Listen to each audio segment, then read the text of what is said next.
boundary what was next door, Yeah. just lived on Tunis. Yeah.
Good audience, yeah. Yeah, I might have a chat with last night.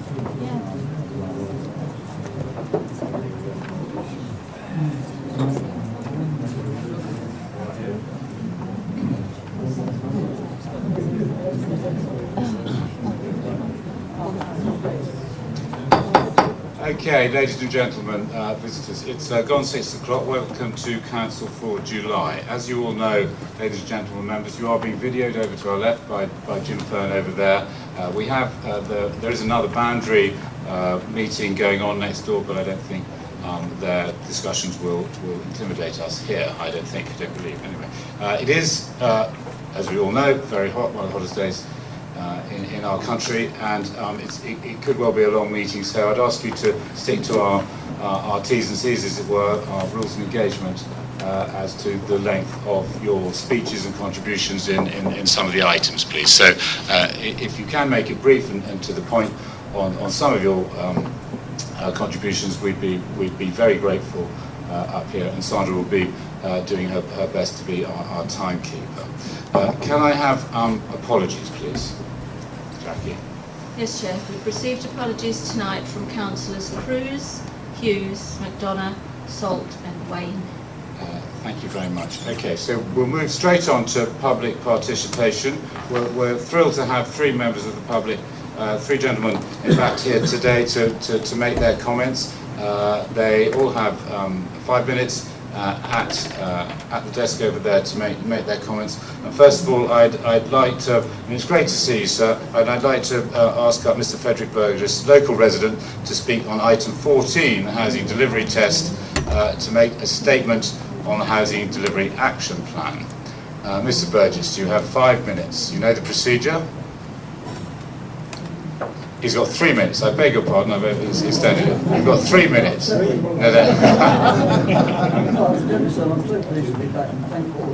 Right, okay, if you sit down and turn the microphone, we really want to hear you, okay? I've now collected a stick because I broke my left arm on the 21st of April. Right, okay. And I need to get it fit because I went to the Normandy beachheads with the residents. And I'm very glad to say they let me off on the 29th of May, so I was able to get to France and sort it all out. So it's not just because I'm old. My wife now says she will divorce me if I fall over again. And I don't know whether to fall over again. Right, okay. Okay, could I also say, could everybody talk into the mouthpieces, into your microphones, okay, because we want everyone to hear everything it has to say in the clearest possible manner. Is it switched on? So you may need to move it closer to Mr. Burgess, okay. 3 minutes, please. Thank you. Thank you very much. Well, I've literally done this on the back of an envelope because I looked at all of those calculations in item number 14 and my head was spinning, and it was spinning just like it used to spin when I was sitting here for hours on end listening to Mr. Wilson explaining why we needed all these houses. So I'd like to start off with some small items. The first one is I noticed that you are seeking compulsory powers to bring sites forward. This seems to be quite a new thing, and I know Mr. Wilson was adamant at one stage that he would not use compulsory purchase powers to sort out the site. the next thing I noticed was that he is now using a 5% buffer when he's working out the figures, whereas when he was dealing with the inspector, we were told that he must stick to a 20% buffer, which was laid down in a white paper, and that was the Bible that he was going by. I see that's now got to 5%, so this must mean that we don't need so many houses. The last thing I want to say is that the national park has always been something I've been very interested in, and when I looked at these calculations and how they were all arrived at, there was not one mention of the fact that we have a national park on our doorstep which takes up 58% of our land and leaves us with only 42% to do all the necessary things. And I have already explained to the council before that the latest right homes in the right places, followed by the new national guide, state quite clearly that where a council of any kind, a planning authority, has a national park, an area of outstanding national beauty, or an area of outstanding scientific interest, they should take that into account when they are working out their calculations. Now, this item 14 is completely silent on that, and I know why it's silent. I think it's because Mr. Wilson and a lot of people in the council refuse to acknowledge that the national park has any status in any way about calculation of housing targets. I think the government is divided into two lots at the moment, or perhaps more than two. They are saying we want to build as many houses as we can, even on green belt. And the other side of the argument, which I've heard quite often from civil servants who are more interested in advising the public their rights and what they can do, they were the ones that told me you must use the national park argument if you wish to bring down your target, your housing target. That's all I have to say, and thank you very much indeed. Thank you very much. Thank you very much, Mr. Burgess. And our best wishes to your wife. We now have on item 19, Climate Change Task Group. On that item, David Fredrickson to speak first, formerly of this parish. We ask David to come forward for his 3 minutes. Thank you.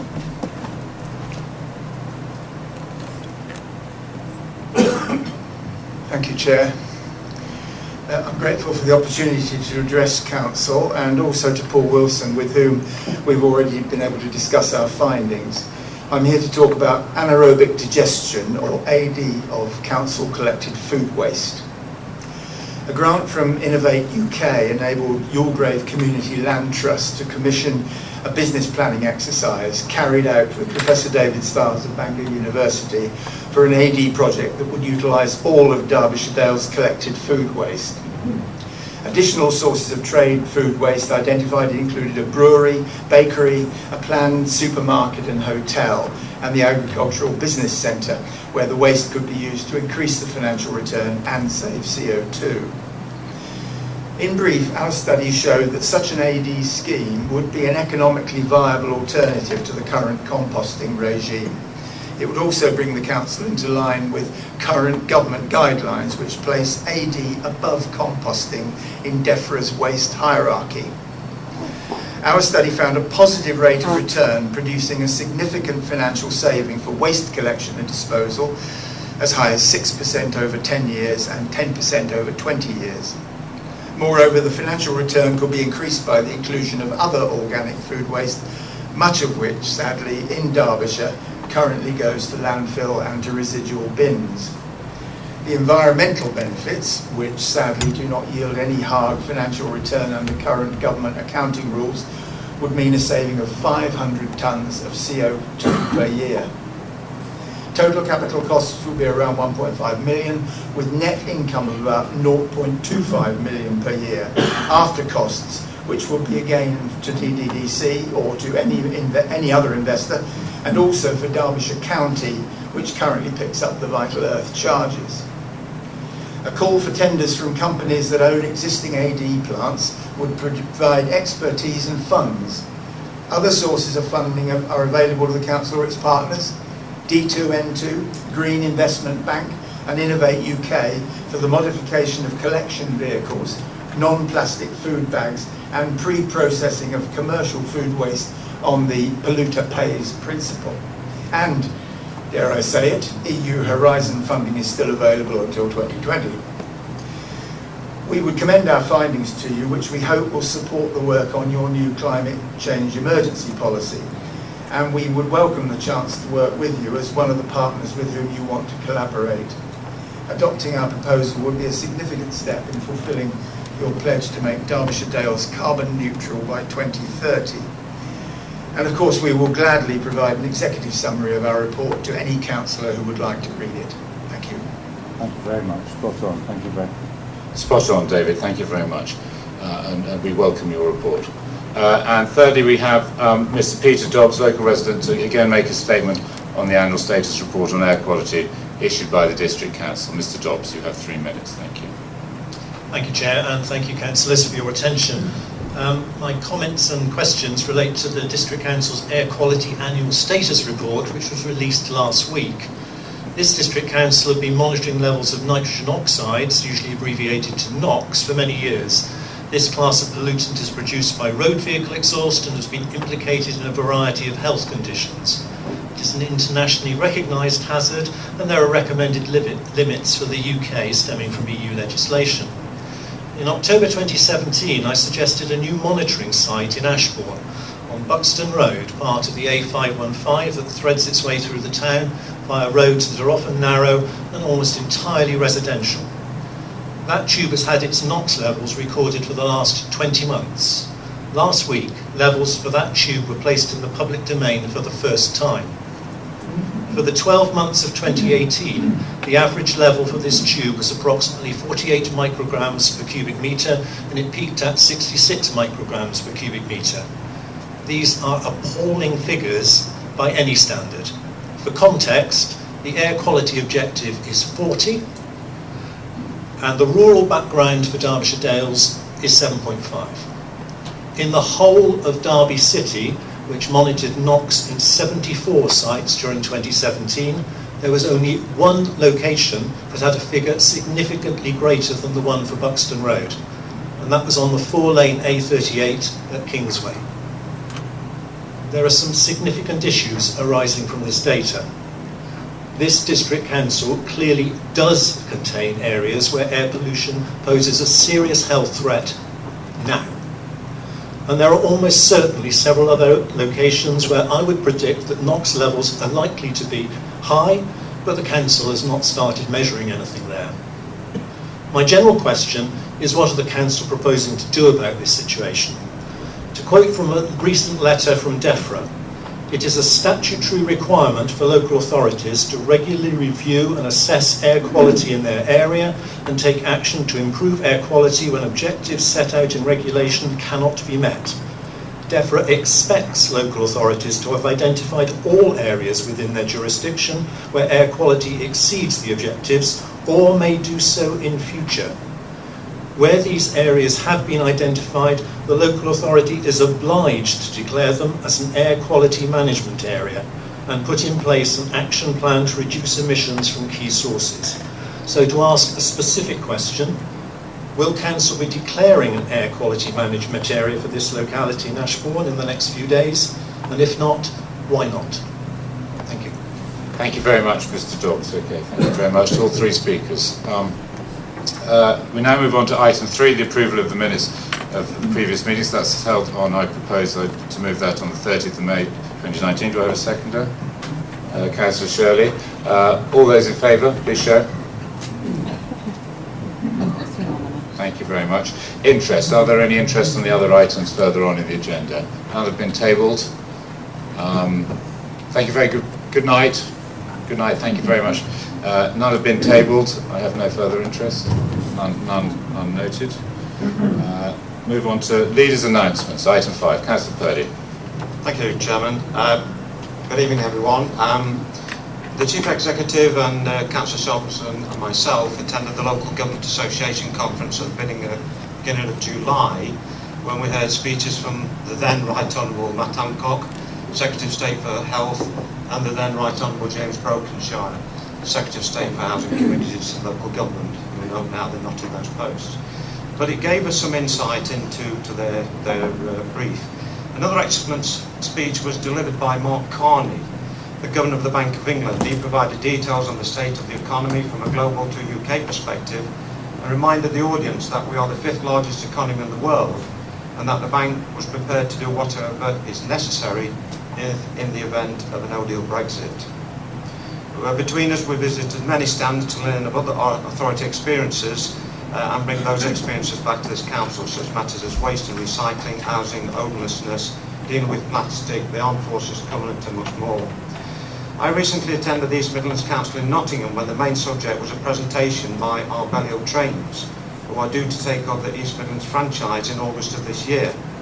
Our Bellio are pumping an awful lot of money into the line from Matlock to London with new rolling stock, extra coaches, improvements at stations along the line, a stated intention to improve the tourist economy, and they're even providing a station master at Matlock Railway Station.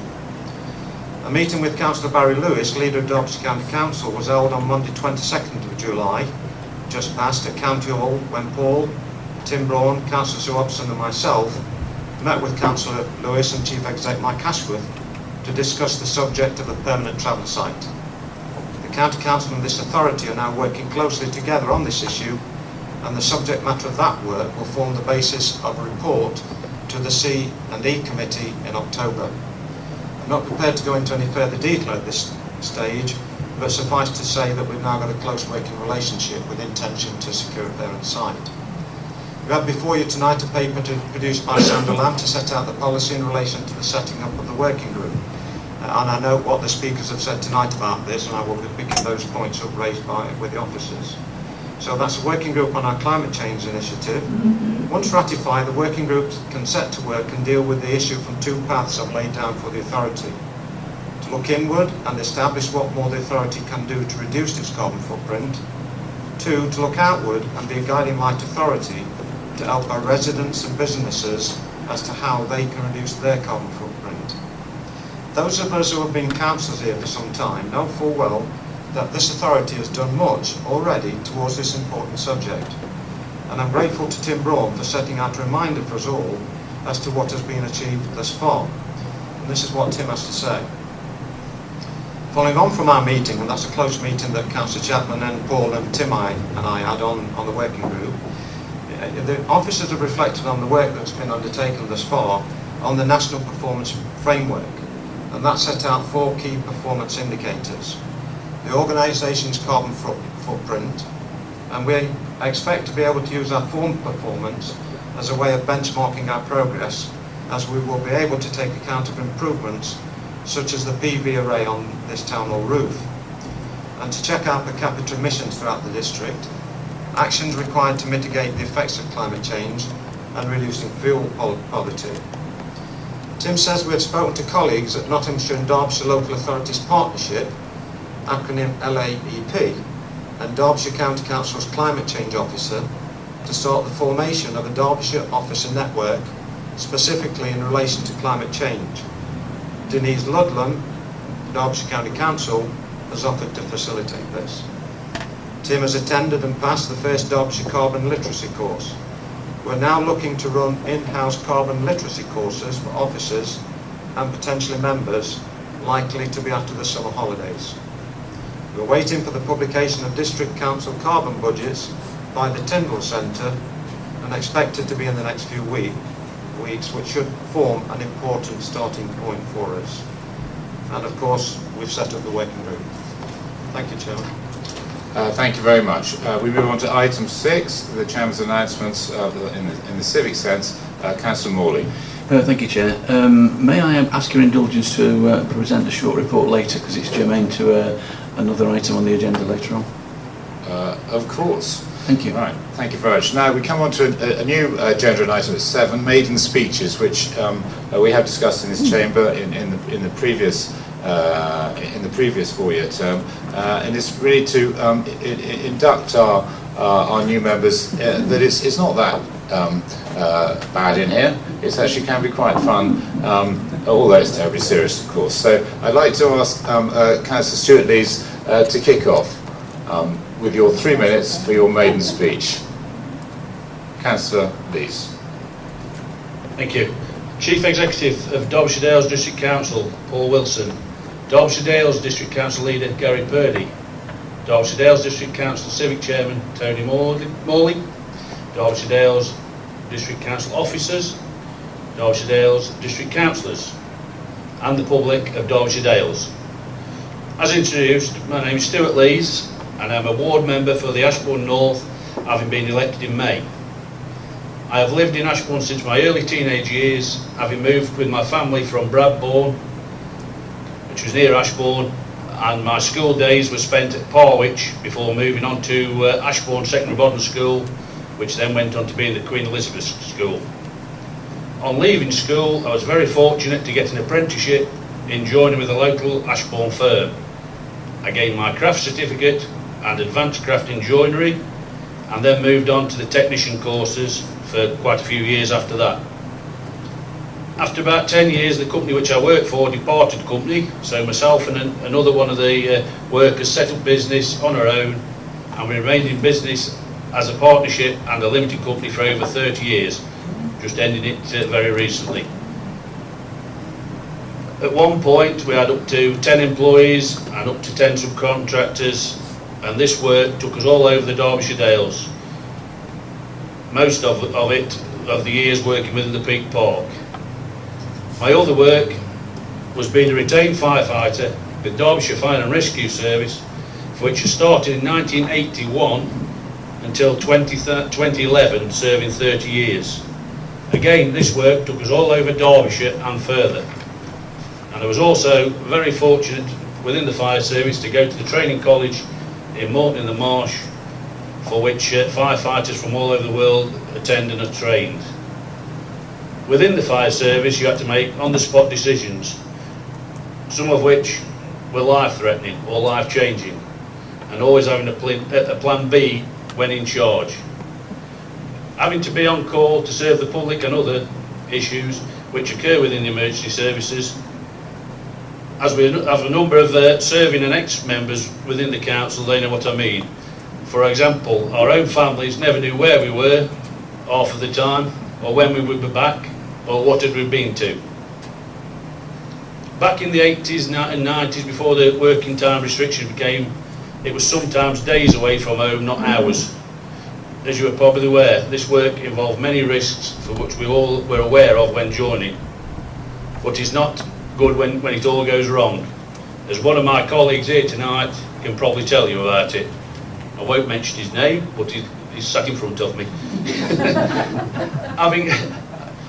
Having been in the fire service, the fire and rescue service, I think it gives a good background to being a councillor. Having been a disciplined service, which I believe the Derbyshire Dales District Council has a very similar approach. I have always been heavily involved in the community of Ashbourne, having been around and prepared to do that little bit extra. Over the years, I've received 3 Derbyshire Dales Chairman Awards, 1 County Council Excellence in the Community Award, and 1 Mayor's Citizen Award. And in 2014, I was given the honour of turning up the Shrovetide ball for the Shrove Tuesday football game, for which is a great honour, as one of the other councillors here tonight has also had that honour. In 2017, I also had the honour of attending the Queen's Garden Party at Buckingham Palace.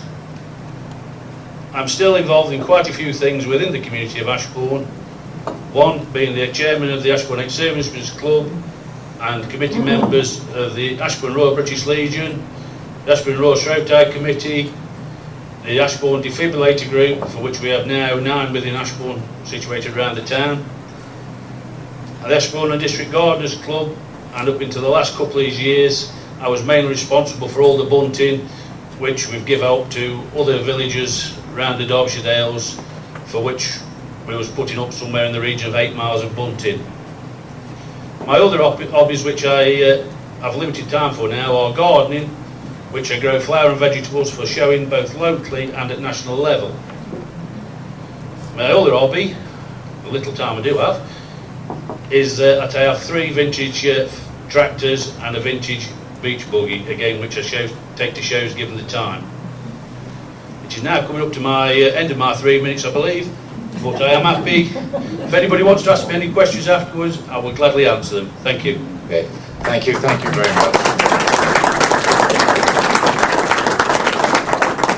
Well, I've learned a lot about you, Councillor Lees, already.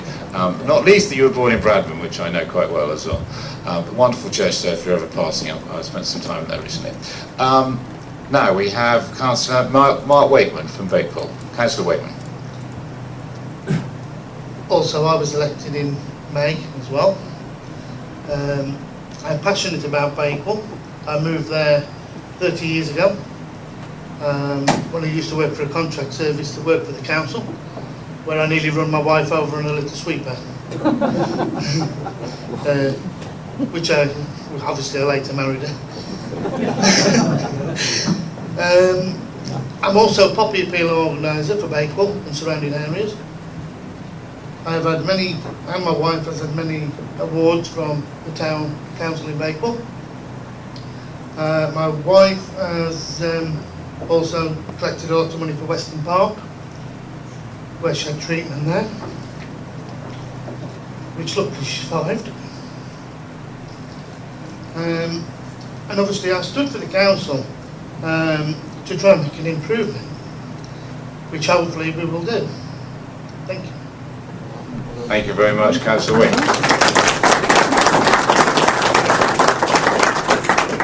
And our third new councillor, and for his speech, Councillor Matthew Buckler, please.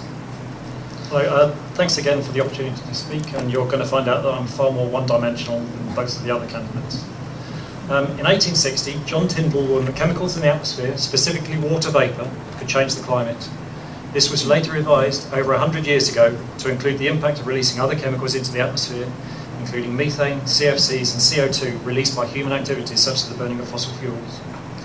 As a child at school, I was told that CO2 made up about 0.03% of the atmosphere, or about 300 parts per million. In 2016, we passed 400 parts per million, the point beyond which we were informed in the 1980s we couldn't go back from.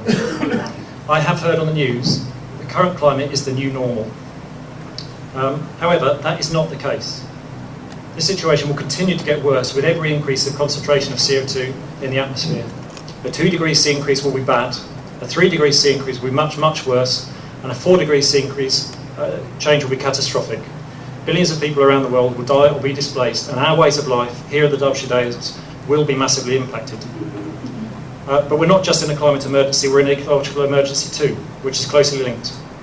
We're putting too many chemicals into the environment, including CO2, and taking too much from it, damaging all of our renewable resources and fragmenting our natural habitats.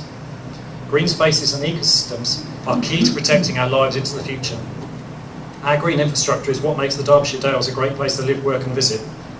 Green infrastructure, our woods, rivers and wetlands, moors, pastures and parks give us spaces to spend time and are places that people want to come and visit.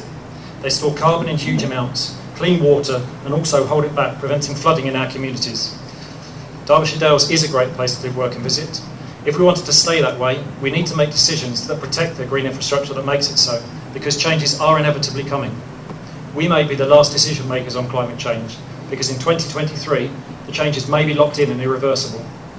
We can grasp the situation and do everything we can to resolve it, predominantly by the ending the burning of fossil fuels worldwide, and through improving energy efficiency, increasing provision of renewable energy, and improving opportunities for sustainable transport, as well as protecting or recreating damaged ecosystems.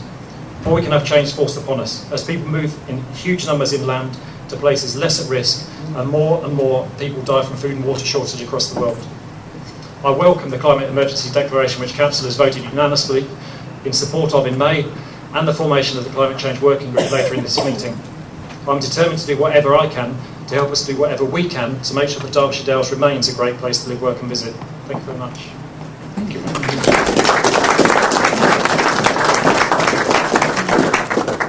Thank you very much, all three members. That was super. Thank you. Item 8, committees. To receive the non-exempt minutes of the committees shown below. Move them, Chairman. Move them. Thank you. And second them. Any questions on the minutes there? It's been moved and seconded. All those in favour, please show.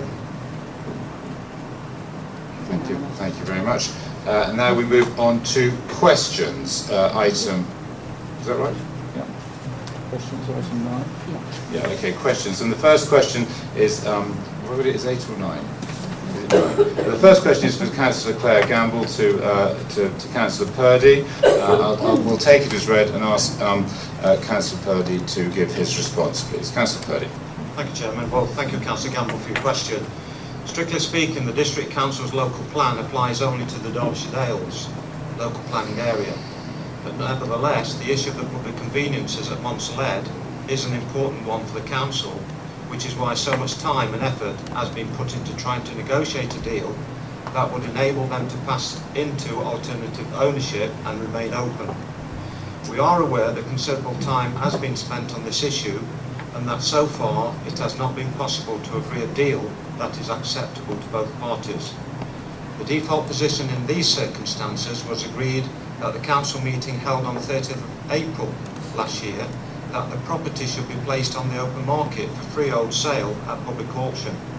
However, the negotiations remain in a delicate position, and I believe that it is in all the parties' interest to pursue these negotiations as far as possible before resorting to the sale of the asset. Okay, Councillor Gamble, you have permission for a supplementary question, as you know.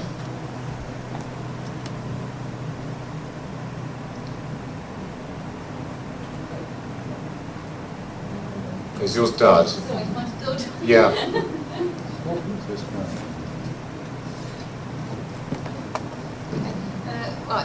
Thank you for the answer. Just one supplementary really.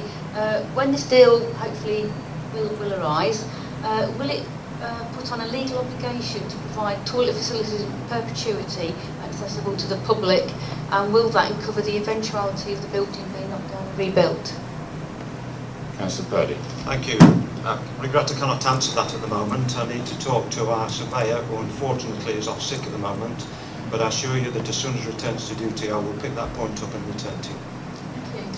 Thank you. The second one, question B, is from Councillor Sue Burford to Councillor Purdy regarding, we'll take that one as read, and I'll ask Councillor Purdy to respond. Thank you for your question, Councillor Burford. In common with other issues relating to the contingency planning, the Council's preparations relating to the UK exit from the European Union are being coordinated through the Derbyshire Dales Local Resilience Forum. This forum is chaired by the Deputy Chief Constable. Question 2. Sorry, yeah, 2. So, beg your pardon. Question 1 I've done. B is, this one's about the properties left unoccupied. I've turned the page over too soon. I beg your pardon. Thank you, start again. So, in common with other issues relating to here we are again. No, we got it. It's similar wording on the first sentence, that's what's thrown me. Sorry. In common with other issues relating to contingency planning, the Council's preparations relating to the UK exit from the European Union. No, I've got an answer as question 2. That's what I'm reading. 8B. 8B. Well, I've got it here as question 2, I'm sorry. So it's got it under different numbers. I'm sorry, my numeration here is getting... So I'm reading... Thank you, I've got it, but it's got different numbers on my sheet. So beg your pardon, okay. I'm jumping to 3, which is the second question this evening. Shared ownership is an important form of affordable housing that allows residents to get a foot on the housing ladder and build their equity share in their home. The number of people able to access shared ownership is far smaller than affordable rent. Recent housing association and marketing housing schemes in Matlock have brought new shared ownership homes to the market.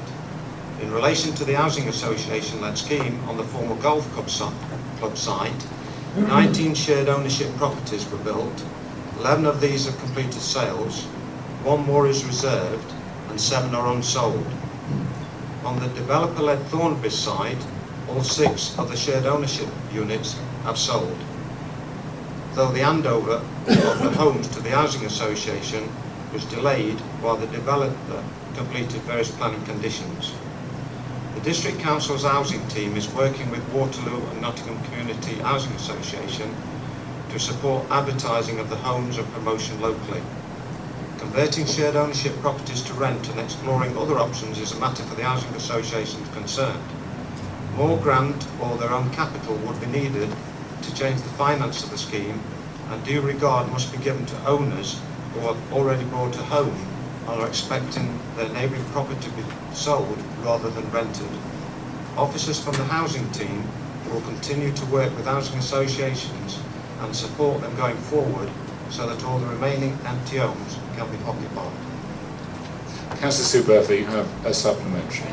Thank you for that answer. Can you get right next to the mic, please? Yeah, Thank you. Certainly 7 unsold out of 19 seems rather a lot after this time, and I know that at Barn Close, near where we live, 2 of the properties have been empty for quite some time, and it must be infuriating for people who are desperate for a home to see that these properties are empty.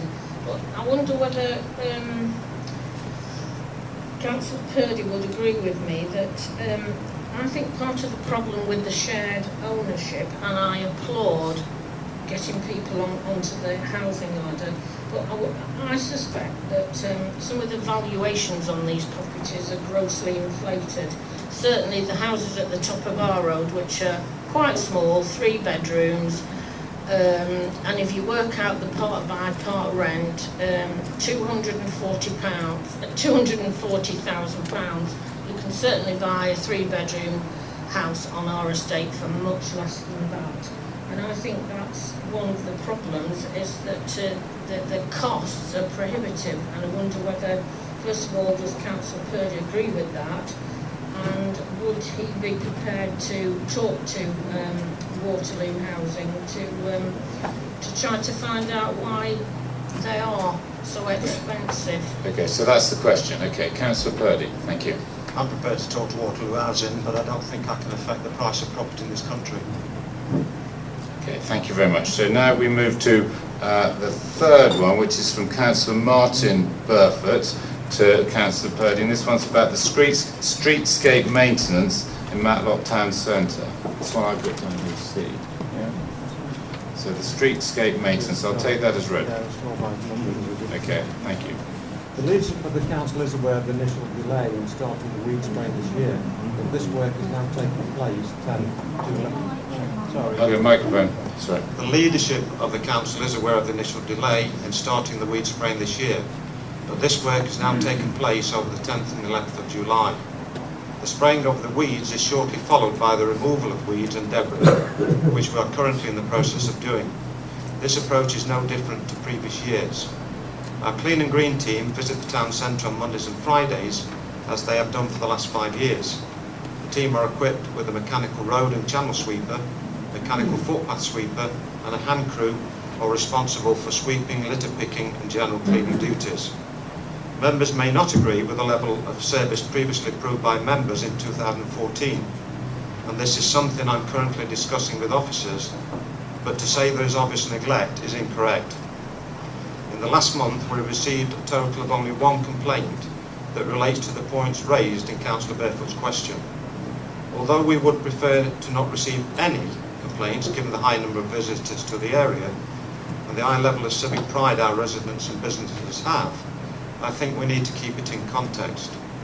Our staff take great pride in their work, as members will have seen from the recent Green Flag Award, and I think we should be showing greater encouragement and support of the work that they do. Councillor. In addition, Chairman, Ash wishes to stress that area supervisors are currently addressing the work carried out and forming a snagging list in areas that don't meet our expected standards and will be addressed. Myself and Councillor Sue Hobson are intending visiting our workforce. We had a meeting yesterday with Ash Watts, Heads of Service, to drill down into any problems in that department, and I think I need to say that our workforce need to be valued. They do an excellent job, and as was referred to in a workshop the other day, there are some hotspots. So I want to visit the workforce and help them feel valued. Okay. Councillor Martin Burford, you have a supplementary question. Yes, thank you for that response, Councillor Purdy. I think in a way it's got the facts wrong, because the Clean and Green team don't do any weeding around the area of Bakewell Road outside the bus station, the old bus station, which I've been referring to, and I've constantly emailed Ash Watts about and had no response, in fact, and there's been no improvement. And Now the area outside the old bus station is taken over by ash trees growing through or above the shrubbery. They've not been touched at all this year. I'm not talking about spraying. Spraying is on the roadsides and around street furniture, not necessarily within shrubberies. You don't spray shrubberies, obviously, otherwise you'd lose all the shrubberies. So I think surely the council must apply more vigilance to the issue, and must have I thought there must be a regular maintenance schedule for all public areas for weeding and such like, and improving and pruning probably as well, especially areas that are so prestigious as the entrance to a major tourist town, especially the county town of Derbyshire. So if there is a regular maintenance schedule, it's obviously not being adhered to. Is there a schedule? And if not, why not? And talking of, I thought Councillor Purdy may mention Hawleys Park. Yes, I agree that it's a jewel in Matlock's crown, but I think if you scratch the surface, even in Hawleys Park, you'll see a lot of neglect. And of course, there's people keep complaining to us about the fact that the council has a dark tunnel maintained along Broadwalk because of the constant tree growth that isn't controlled at all by district council staff, even though they're constantly looking after other issues in Hawleys Park. So can that be attended to as well? Okay, so there's two questions there, I think. One is about, is there a schedule? If not, why not? And about various aspects of Hawleys Park. Councillor Purdy. Thank you. What I promised to do, Councillor Barefoot, is take your matters up with Ash, and I'll have a walk around Matlock myself with him. Thank you very much. And finally, we have another question from Councillor Gamble to Councillor Purdy about preparations for no-deal Brexit. I'll take that as read. Councillor Purdy. Just got the numbers all over the place.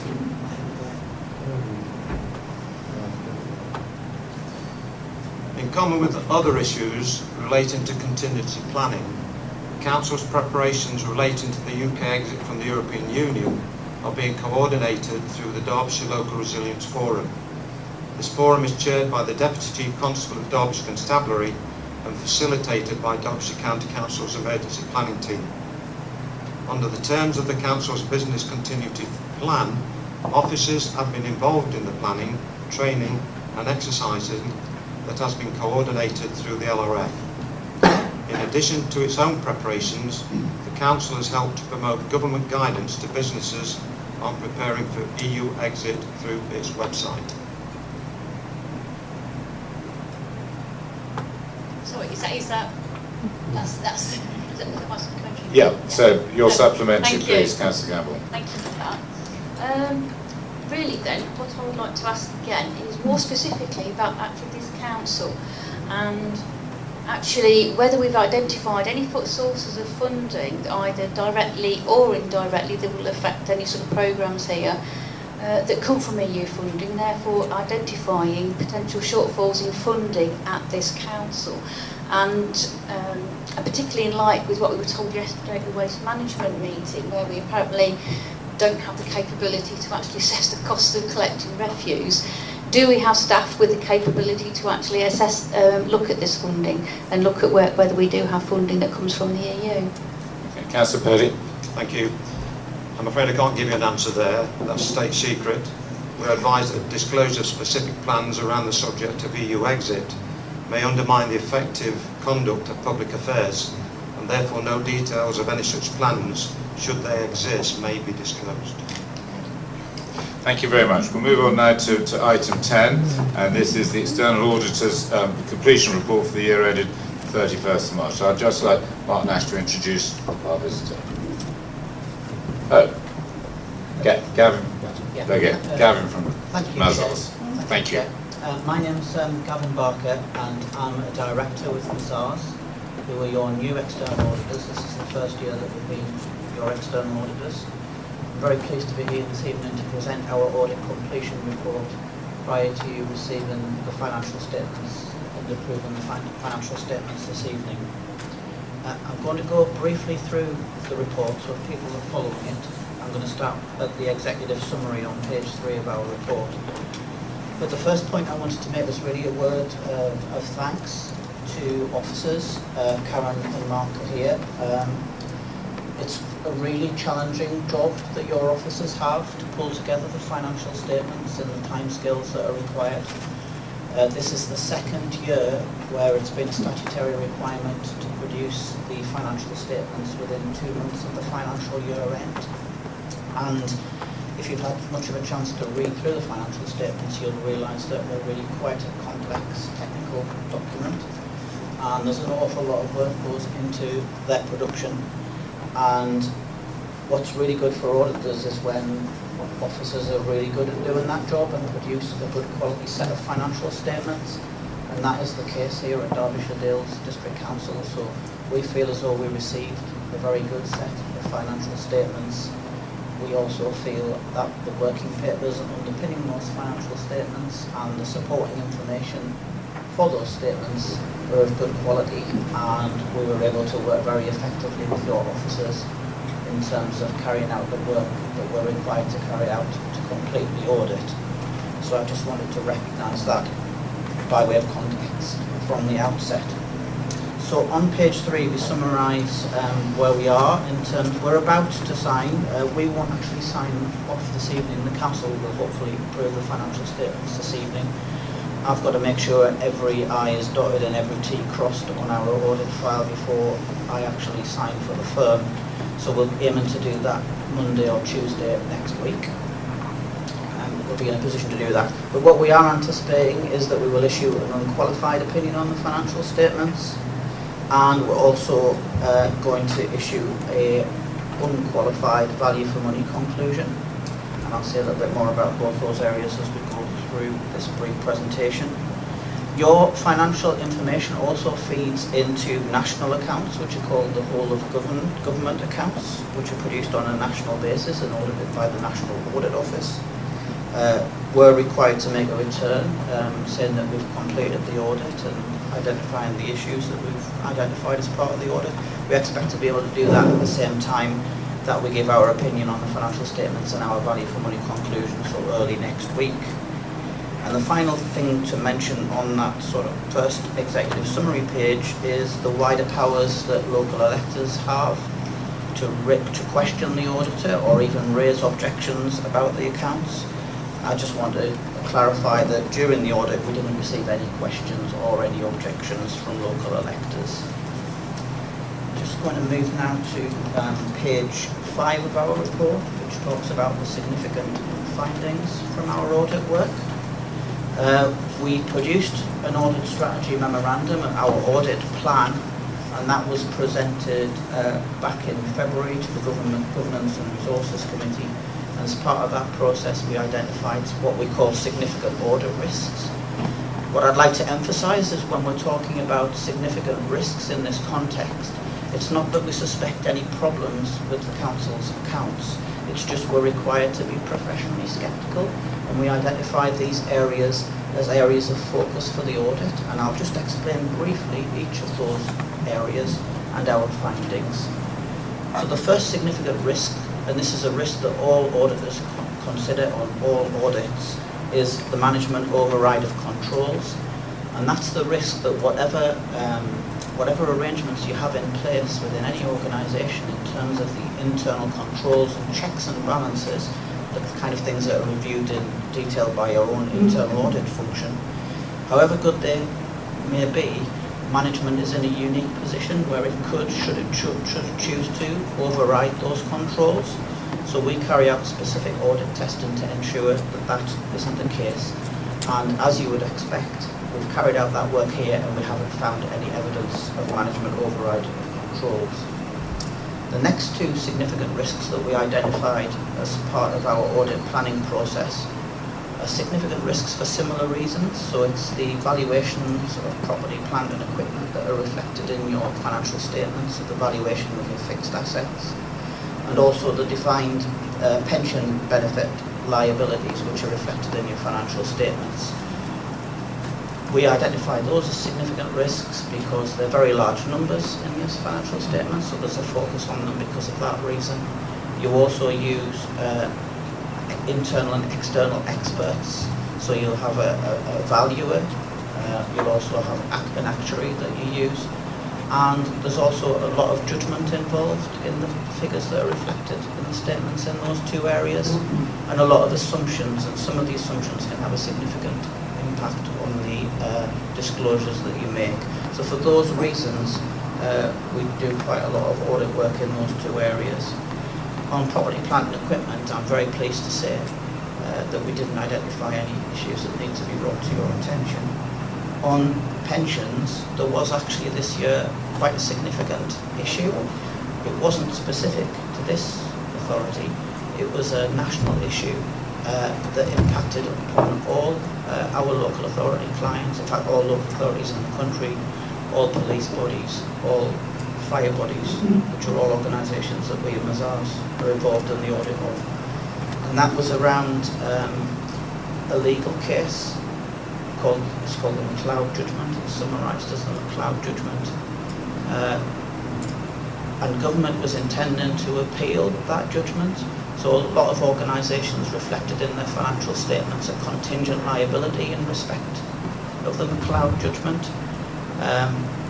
But during the course of the audit, government was refused permission to appeal in the courts by the Supreme Court. So that moved from a position where the potential liabilities became more crystallised and were actual liabilities, and therefore needed to be reflected in the financial statements. So we engaged in discussion with your officers when this position became clear. And what was involved was your officers speaking to the actuary and getting the actuary to carry out an assessment at cost, naturally, to the council, to identify what the additional liabilities would be. In the event the additional liabilities weren't material to the financial statements, but we had to go through that process to see whether they were, because in a lot of local authorities, police and fire bodies, there were very significant increases in liabilities, but in your case they weren't material. But officers chose, when they got the revised figures, to reflect them in the financial statements anyways. But I think the thing I would want to emphasise is that was a national issue, and we worked well with officers, and officers worked well with the actuary in terms of getting the information that was required. But it was quite a stressful process for everybody, for your officers and for us as auditors, to get the information required and to make the relevant judgments and to amend the statements. The final significant risk area was the one highlighted on page 7, which was around the transfer of leisure services which took place in the financial year from the council transferring services to Freedom Leisure. We undertook work as part of the audit to ensure that that was accounted for properly in your financial statements, and again we don't have any issues to bring to your attention in relation to that. On pages 8 and 9 there were a couple of areas of significant management judgment that we looked at. I don't propose to go through those in detail, but if anybody has any questions at the end, I'll be happy to answer those questions as best I can. On page 10, I summarise. Sorry, Councillor Porter, we've got different paginations. Is that your question? Pagination on our... Sorry about that. Okay. That's our page 10, but you're page 17. Yeah. If you're trying to follow. Yeah, sorry. Okay. So we outlined the pension issue there that I've just described. On pages 11, 12 and 18, 19 and 20, we highlight some internal control recommendations. None of those are particularly significant in themselves, but we have identified issues as part of the audit, discussed it with management, and management have agreed appropriate action to address the issues that we identified. So if anybody has any questions on those, fine, but I'm not going to go through them in detail now. On page 21 and 22, we summarise the misstatements that were identified as part of the audit.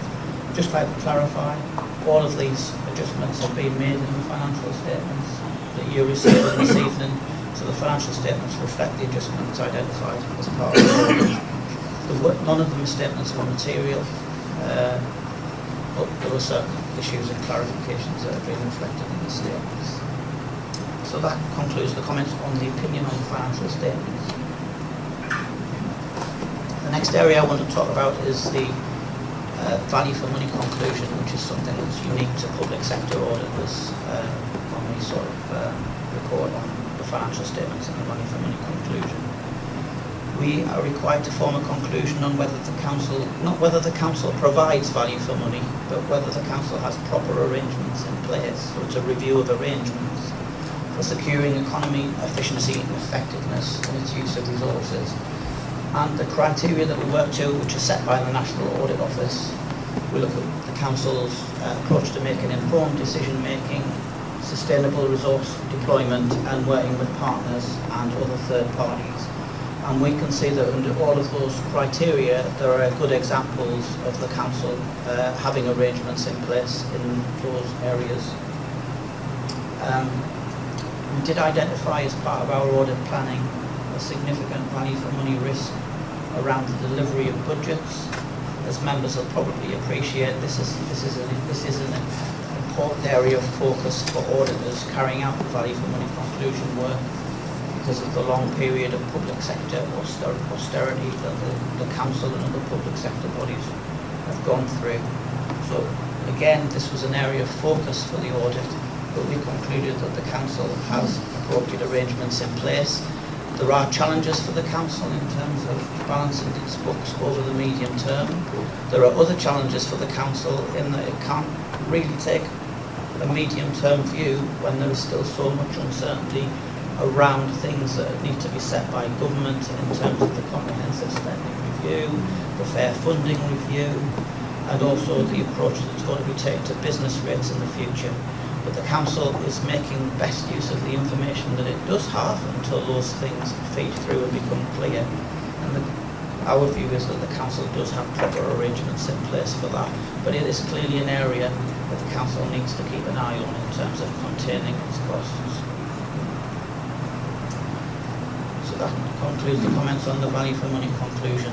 The appendices include a representation letter, which we always ask for from management of every audit, and it also includes Appendix B, the draft auditor's report, which is quite a technical report, but the key thing that you need to take from that is we are issuing or proposing to issue an unqualified opinion on the financial statements, an unqualified value for money conclusion, and also issue the certificate which formally concludes the audit. So that's the outcome that everybody would want from an auditor in terms of the review of their audit. And finally, on independence, I'd just like to say that we consider ourselves to be independent and objective in our approach. We are professionally sceptical, we are challenging, but as I mentioned earlier, we do have a good working relationship with officers, but it is a challenging process, and I'm sure officers will agree that we have performed our work in a challenging way. People do know that they're audited when Mazars audit them, but I make no apologies for that, and I mean that in a good way, because we are testing the figures in your financial statements, and hopefully you draw some assurance from that. So that concludes the comments I wanted to make on our audit completion report, and we're quite happy to take any questions, and I'll endeavour to answer them as best I can. And now I have the proper page references if people do have questions. I'm sure that'll ease that process. I've got a few names on my list. Councillor Fisher, was it a question? Is yours not working? Oh dear, they're all. Never mind, I've got a voice that could carry. Can I firstly say, Chair, that our financial staff are something that this council can be proud of. I have said that for many years, and will continue to say that because of the expertise that's in that department. So I think the auditor's job is pretty simple, because, but I have to say that I've read many external auditors' reports, and this one seems to be the most difficult that I've managed to digest. I don't say that in a derogative way, but perhaps it's the way that you have to express things in financial terms. I do take the point that you talk about significant risks, and you were talking about pensions and the cloud judgment, which really doesn't have any effect on the bottom line of our general fund, but it has that upward effect on pension and contribution. But I note that the way to correct that, the council officer agreed to adjust the accounts, and I'd like a little bit more information on that, on how it will affect the rest of the accounts. I also have a question on criteria on depreciation, because in business, and you've got plant or machinery or anything, you do by age depreciate and put that into your accounts. What the report is suggesting, that when it comes down to a nominal value, then it's somehow treated differently from the norm. And I just want that clarifying. And my third and final point is the terminology misstatements, which doesn't look very good in a report. I take that more as adjustments, if you like. But how does that affect the rest of the accounts? Can you give us a bit more information on adjusting accounts and what that actually means? Thank you. You may have to remind me properly on the questions. I think the one about the technical nature of the report, it is a technical report. It is difficult to avoid that, but I do take on board your feedback, because we are always trying to make them as understandable as possible, but there's only so much we can do. But I do take your point, and we'll sort of reconsider that. It wasn't helped this year by some of the issues being particularly technical issues and quite difficult to sort of describe and explain in our report. On the pensions issue, it doesn't have an immediate impact on the bottom line of the general fund. It has gone through your accounts as an adjustment. It isn't material in your case. I think it's £326,000, which is now reflected as an additional pension liability in your financial statements. But because of the statutory overrides that occur within your financial statements, it goes in as a charge in the comprehensive income and expenditure statement, and then it's effectively reversed out through the MERS, the movement in reserve statement, so it doesn't have an impact on the bottom line. But in your balance sheet, it is reflected as an additional liability. But in your case, it isn't a significant number. I have got other clients where the number is 75 million, for instance, which is a sort of much bigger number. But it isn't significant in your case. But that's the mechanisms that work for that. In terms of depreciation, the council is required to charge depreciation in its financial statements. And once again, that's reflected in the comprehensive income and expenditure statement. But there is a statutory override provided in statutory regulations to reverse depreciation, so that it doesn't have an impact on the council's reserves, and then therefore a real impact on council taxpayers. So depreciation is charged effectively above the line and then is reversed down through the movement in reserve statement. So it doesn't have a bottom line impact. But what the council is required to charge is something called the minimum revenue provision, which is a real charge to the council's resources, which, for want of a better term, is sort of a charge that sort of matches depreciation in concept, reflects the council repaying some of its external debt to finance its capital expenditure.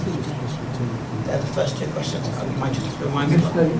Misstatements, yes. Misstatements is a word that we are required to use. I take your point that it sort of suggests something that's problematic, whereas it's just an adjustment. It is a standard sort of language that auditors use.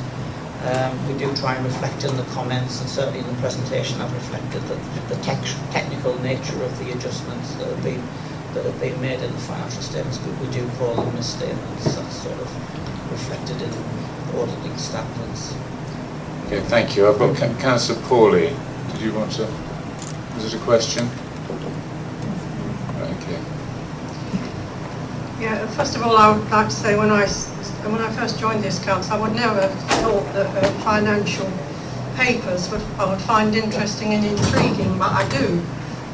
So I've read the whole lot, and I want to thank our officers and the auditors for this very comprehensive report.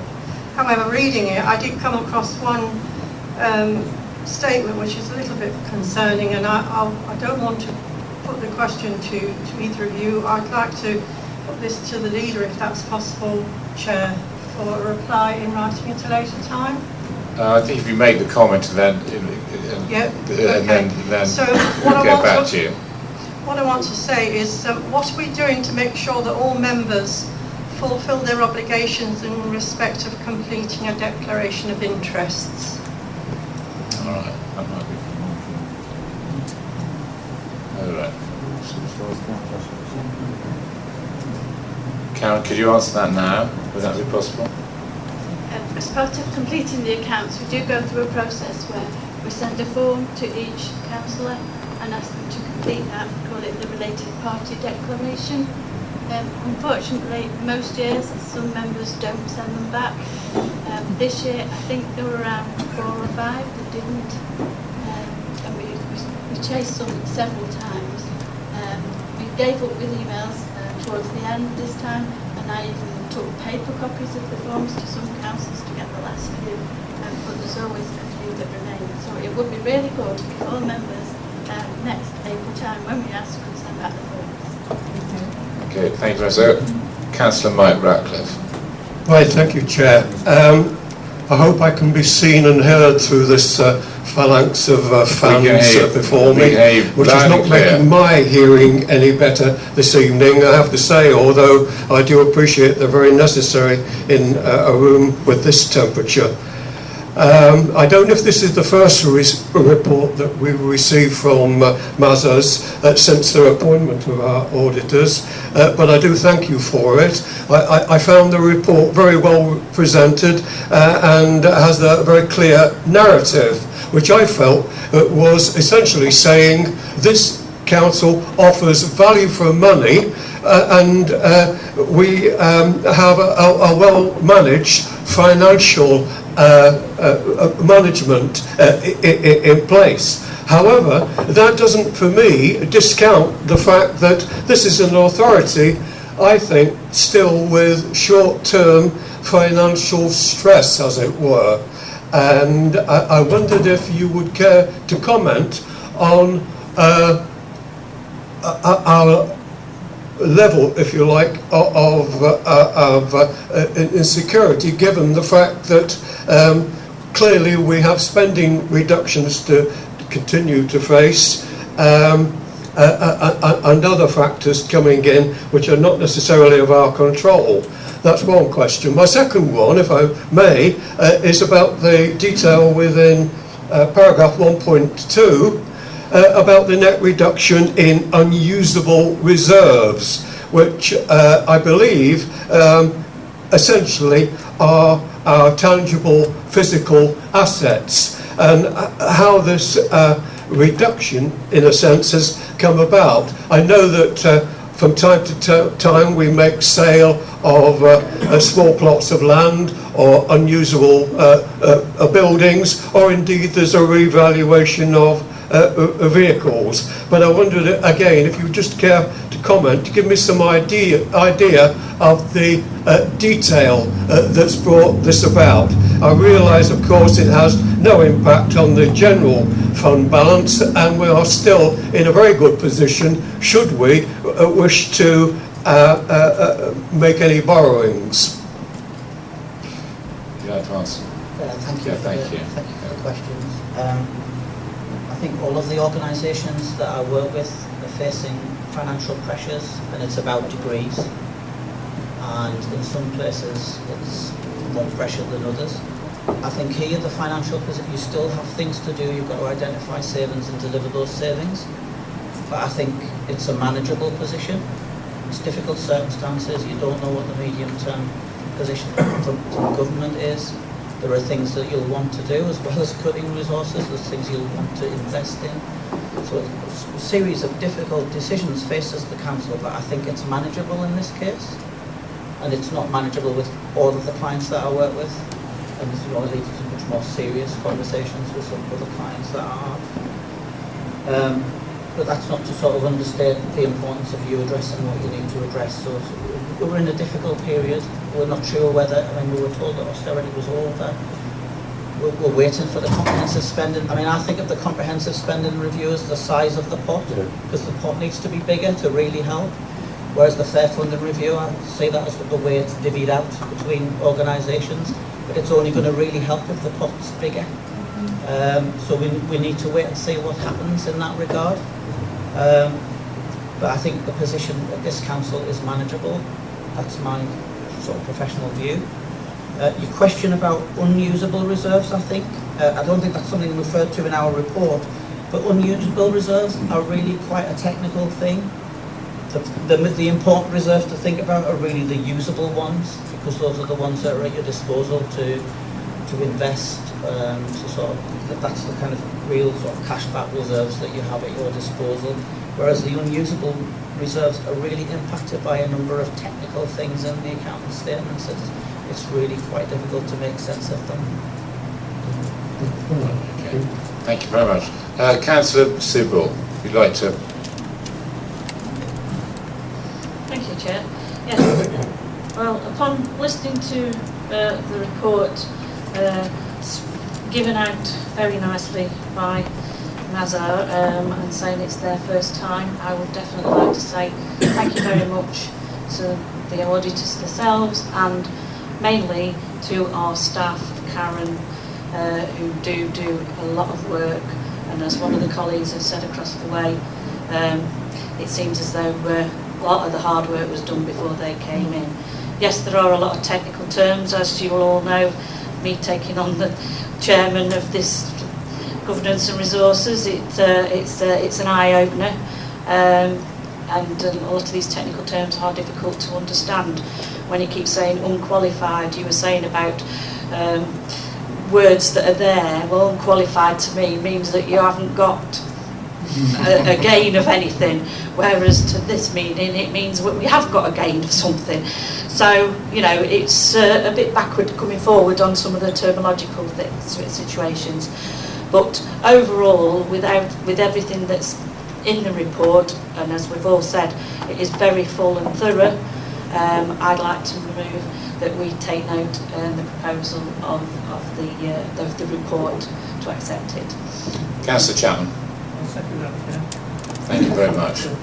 I'll second that, and I'd just like to thank Mr. Barker for his presentation and for his reassurance of something that we were all very well aware of, that we have a superb staff. Thank you. I've got no one else on my books. It's been moved and seconded. All those in favour, please show. Thank you very much. Item 11 is the letter of representation. Karen. Thank you, Chair.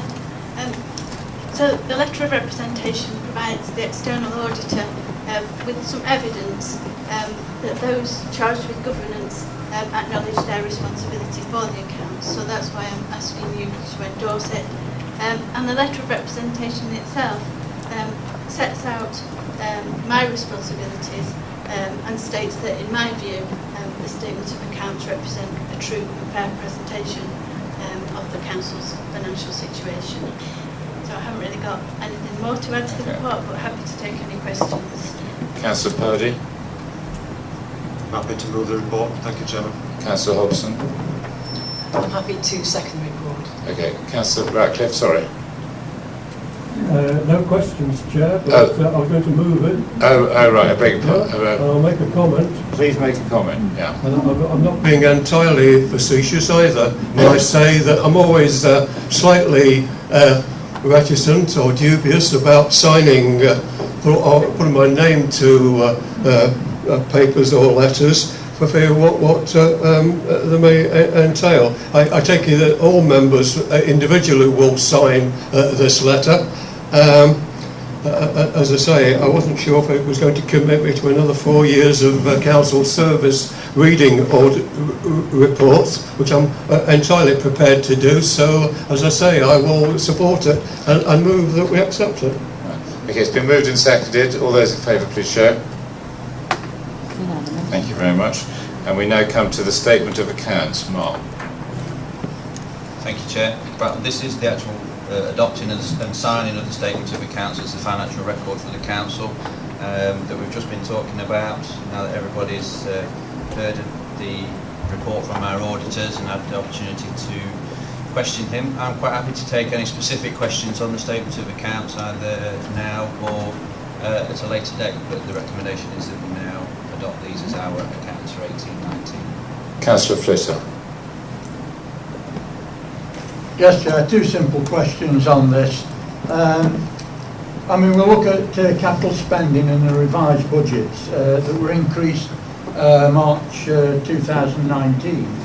That was done because of progress and new schemes.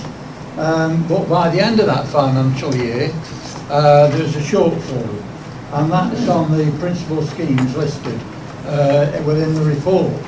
But there's a shortfall on the totals of 42,000, and I'm just wondering what the details are and what that contributed to that 42,000. And also I note that our working balance is £1 million, and that was set because of the prudent thought on our accounts. Is that still considered to be prudent? And on the other side of the coin, can we afford it? Mark or Karen, who's going to take that? I'll take the second one first. So the working balance, in our medium-term financial strategy, we set a policy that it should be 10% of our net revenue expenditure, and you're quite right that that's £1 million. At the moment, if we add together the working balance and the general reserve, we've got about £2 million, which I feel is quite sufficient for our resources. I don't know if your question was effectively, can we afford it? Is it too much? In my view, in these times of uncertainty and financial pressures, and also since we've reviewed our budgets and cut back so much, I think you actually need more reserves than in the more stable times. So I would advise we keep the general reserve and working balance as it is for now, and certainly the general reserve. It's there to help in emergencies or opposite events, and we might find the time that we might have to use it. Councillor Ratcliffe. Sorry. Oh, sorry, beg your pardon. The first part of the question needs to be answered. Oh, sorry, beg your pardon, yes, sorry, so there are two. Sorry, can you just clarify 42,000 that you were referring to? Whereabouts is that? There's a £42,000 shortfall on the principal scheme. Which page is that? On this, I can't tell you. It's somewhere in the report. It's a list of principal schemes, and the total is £42,000 less. So it's not considered significant. But I was wondering what the makeup of that was. Maybe it's easy for the officers to come back to you on that Yeah. with a written response. How about that? Okay, thank you. Thank you, Councillor Flitter. Councillor Ratcliffe. Thank you, Chair. Page 73 of the statement of account, just to show we've been doing some homework. There is mention, Mark, if I could direct this to you, of the table of reserves and mention of the Carsington Reserve. Carsington was opened by my reckoning around about 1981. I thought this money had long gone or had been moved, what little there was remaining, into other usable reserves. Could you just give me some update on this and what it is that we're doing with this money? I'll take that one, Chair. Councillor Ratcliffe is right. We established the Carsington Reserve at the time when Carsington Reservoir was built, which I think was around about that late 1980s, early 1990s. And originally we were given a sum of money by Severn Trent Water that was to be used to address any issues that arose in the area. Most of the monies have been used, but you're right, there's about 33,000 remaining that is still there for if Severn Trent Water ask us to release it. Thank you very much. Councillor Bull. Yes, thank you, Chair. Well, obviously we will... Microphone, please. Sorry. Thank you. Sorry, Chair. Again, it's another report, but we have had it back and forth to the table a few times. It has gone out for members to make comments on, as we can see within the report that's there, and the likes. So with that, I'd like to move the recommendation. Councillor Chapman. I'll second that, Chair. Thank you very much. It's been moved and seconded. All those in favour, please show. Thank you very much. Okay. Thank you very much, Gavin, for your attendance. So you've probably got a long you've got a long trip home, I suspect. So I hope it's not too unbearable in this weather. Thank you very much. We'll move on now to item 13, the Corporate Peer Challenge, and Tim Braun, please. Thank you, Chair. First, on an unrelated issue, if members' microphones aren't working, there is a little rocker switch on the right-hand side here. And if you depress it so the top's depressed, with the bit with a little white dot on, it should start working. You should notice the microphone starts flashing, and it should turn on. If not, I can't help you. But that's the usual way it works. Splendid.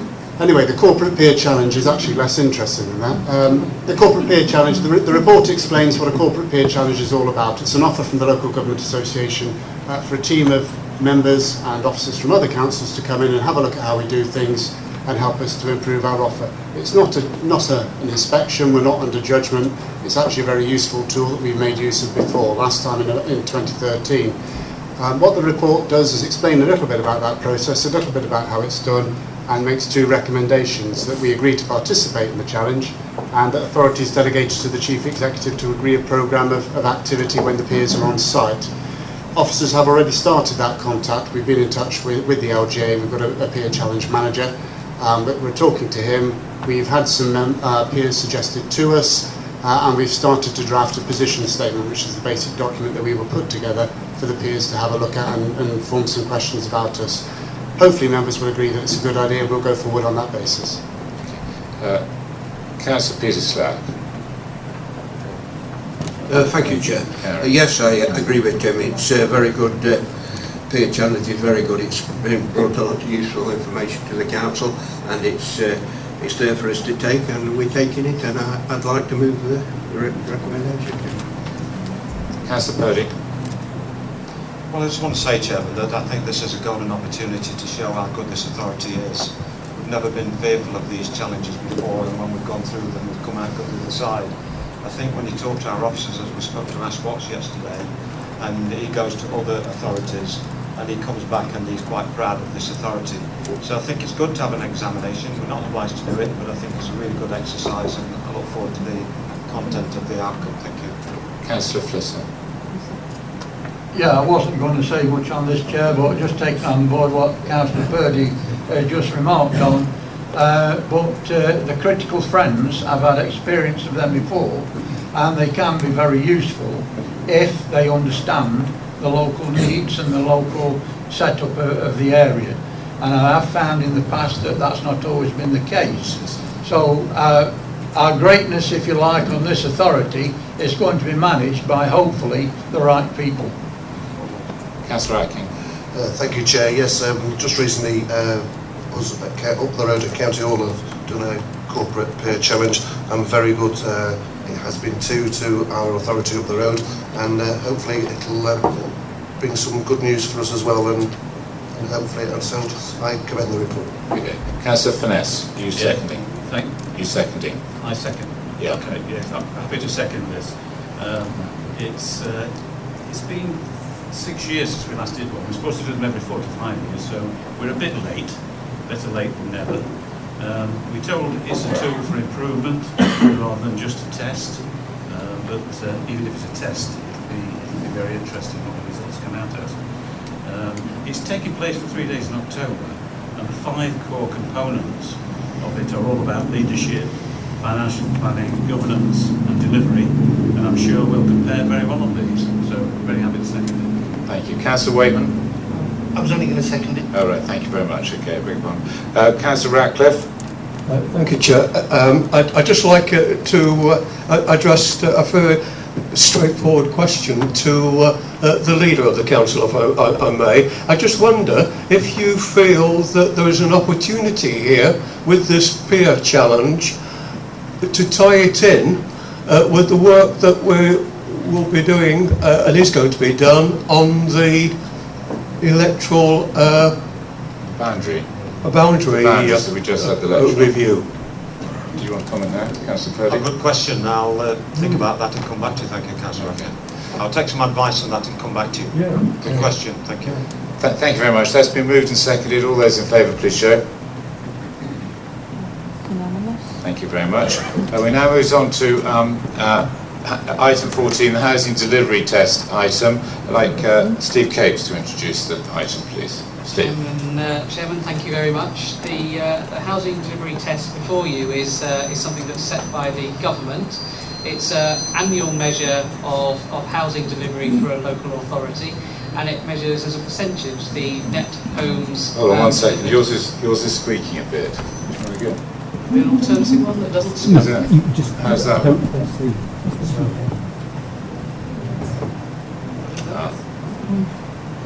Right. Technical. There we go. Not sure that works much better, but there you go. Actually, I think it might be my watch that's got Bluetooth that might be doing it, so I'll put that away. Okay, Chairman. So if I continue, then the test is one that measures the numbers of homes required over a 3-year period. And as the report says, it's good news at present.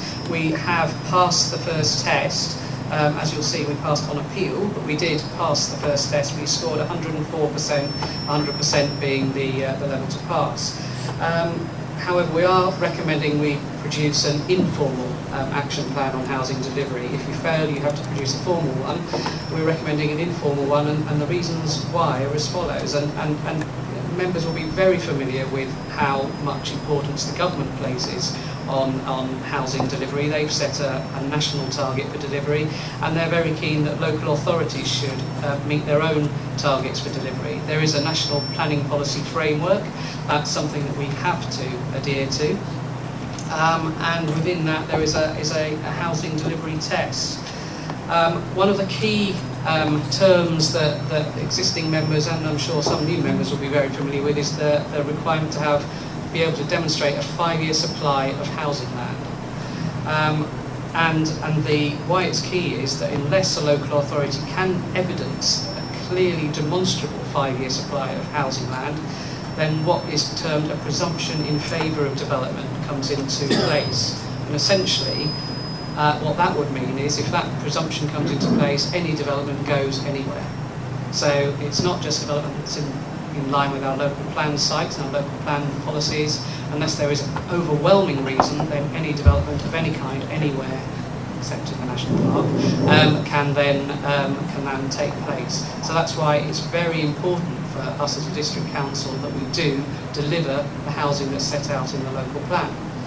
Now, in the last recent years, the district council has been very proactive in aiming to do so. We've engaged with landowners and developers and agents, and we've sought information that will help us do that. We have some good evidence, which is now telling us that we have a 5.75 year deliverable housing land supply, which is very positive. And as is required, that does include, in relation to the question earlier, that does include a 5% buffer. The importance of the housing delivery test, which is something that's only come in the last year or so, is if you fail the housing delivery test, that buffer is increased to 20%. So if you pass the housing delivery test, as at the moment we do, the buffer is only 5%. If you fail it, then the buffer becomes 20%, i.e. your 5-year target goes up. But at the moment, we are just about, as I say, we only passed it just and only on appeal, we are just about okay. And that means we are, for the next year, safeguarded against this presumption in favour of all development. At the moment, our local plan rules. If, however, we should, at some point, not have that 5-year supply or fail the housing delivery test, that's when anything goes, is what happens. So that's why this report makes a lot of reference to the need to ensure we don't slip on the rates of development of housing that are envisaged. The consequences, as members will be very familiar with, would be severe. And indeed, that might indicate that in the next couple of years that we would, in that position, fail the housing delivery test and the housing land requirement. So that's why it's very important that all the allocations that are set out in our local plan are delivered. And so section 4 of the report says what we are concluding and what we say our next steps are. We are planning already on engaging with developers, but there is the potential to do more. Section 4 sets out what a housing delivery action plan could contain. And what we're proposing to do is actually to develop one and then put it out for consultation. So we haven't got it written yet. The ideas here are only ideas, they're just ideas for developing an action plan, and that would then go out for consultation. Consultation would take place later this year with the aim then, Chairman, of bringing a action plan back to Council sometime in the new year. Thank you very much. I've got Councillor Flitter first. Thank you, Chair. Well, I have to say I don't want to appear flippant, but I do hear what Steve says. But I am more concerned about Derbyshire Dales and its residents more than I'm concerned about what the government think that we should be doing. It is a very, very difficult subject, and planning, I've said for quite a number of years that I think it's becoming a two-tier system, and this housing delivery test and the action plan and what's contained in it seems to be widening that gap. If a local resident down the road wants to put up a porch or an extension of a bedroom or even a dependent relative unit, they have to jump through hoops and they have to pay for that. It seems to me that every time that we look at what the developers want, we're looking to make it easier. And that to me is wrong. It's dual actioned and it's not favouring the people of Derbyshire Dales.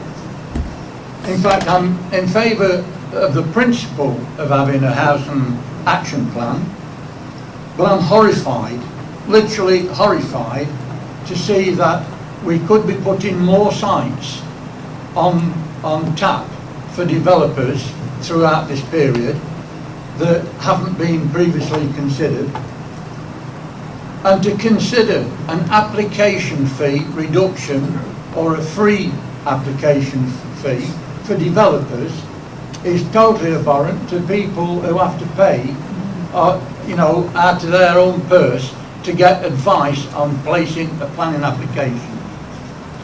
The speeding up of preparation process, wouldn't the people that are wanting a porch on their house be wonderful for that?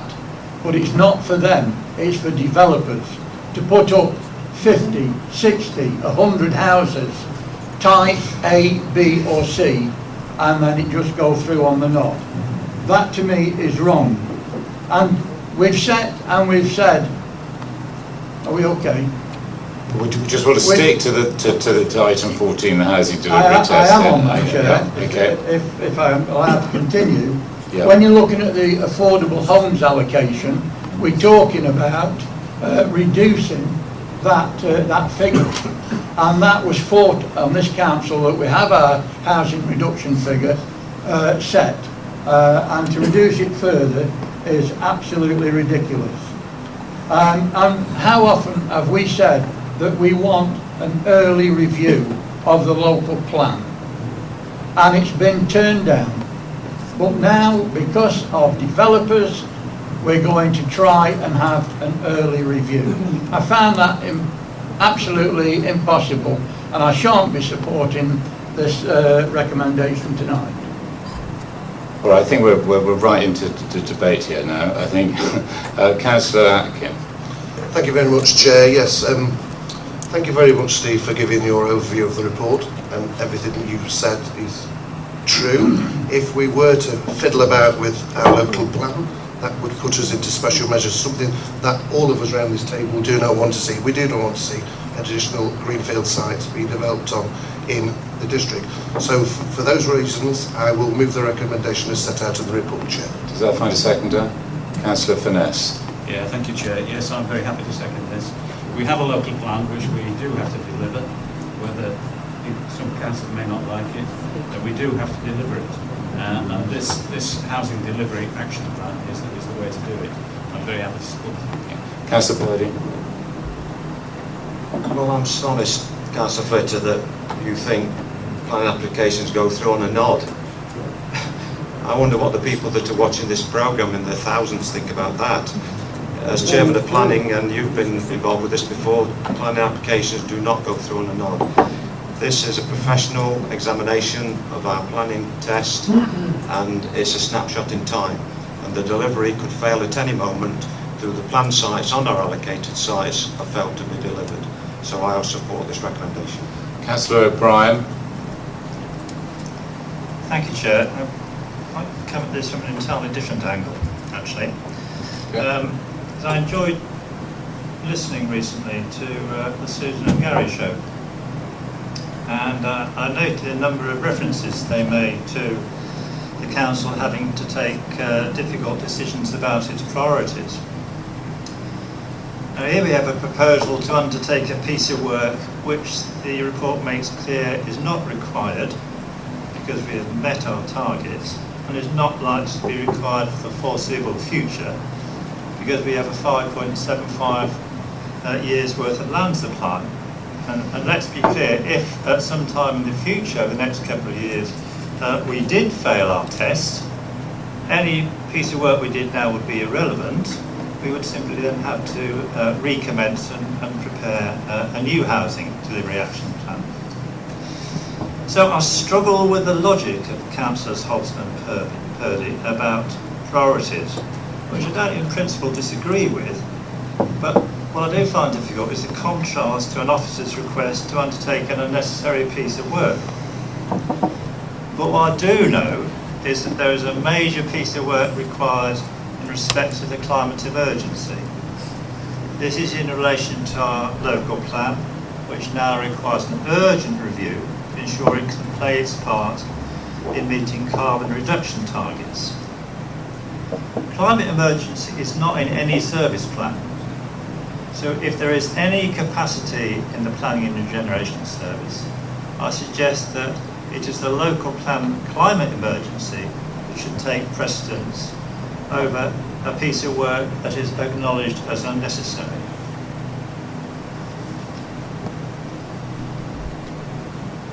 Finally, I'm aware that my colleagues opposite obviously have the democratic authority to approve the recommendations, but on this occasion and before they vote, I would just ask them to reflect on what I said regarding this council's priority as regards an unnecessary piece of work on the climate emergency. Thank you. Councillor Bull. Yes, thank you, Chair. Well, I will be supporting this because my ward actually ended up with a lot of more houses that aren't even being counted in the housing test due to the fact that we didn't actually have a local plan in place at the time. And I think if we end up failing this test again, we will be back to that situation where the council didn't have one, and so the developers managed to pick up every area that there was, and they could put it wherever they wanted, and they gained that much profit without the council being able to take any money for infrastructure that is well needed. And I think if you all look back as regards what the government said, if we hadn't come up with our local plan when we did, they would have just turned around and said, that's the amount of houses, you will put them here, there and everywhere. We wouldn't have had the choice of where to put them. So I think this plan is good, and I will be supporting it. Councillor Ratcliffe. Thank you, Chair.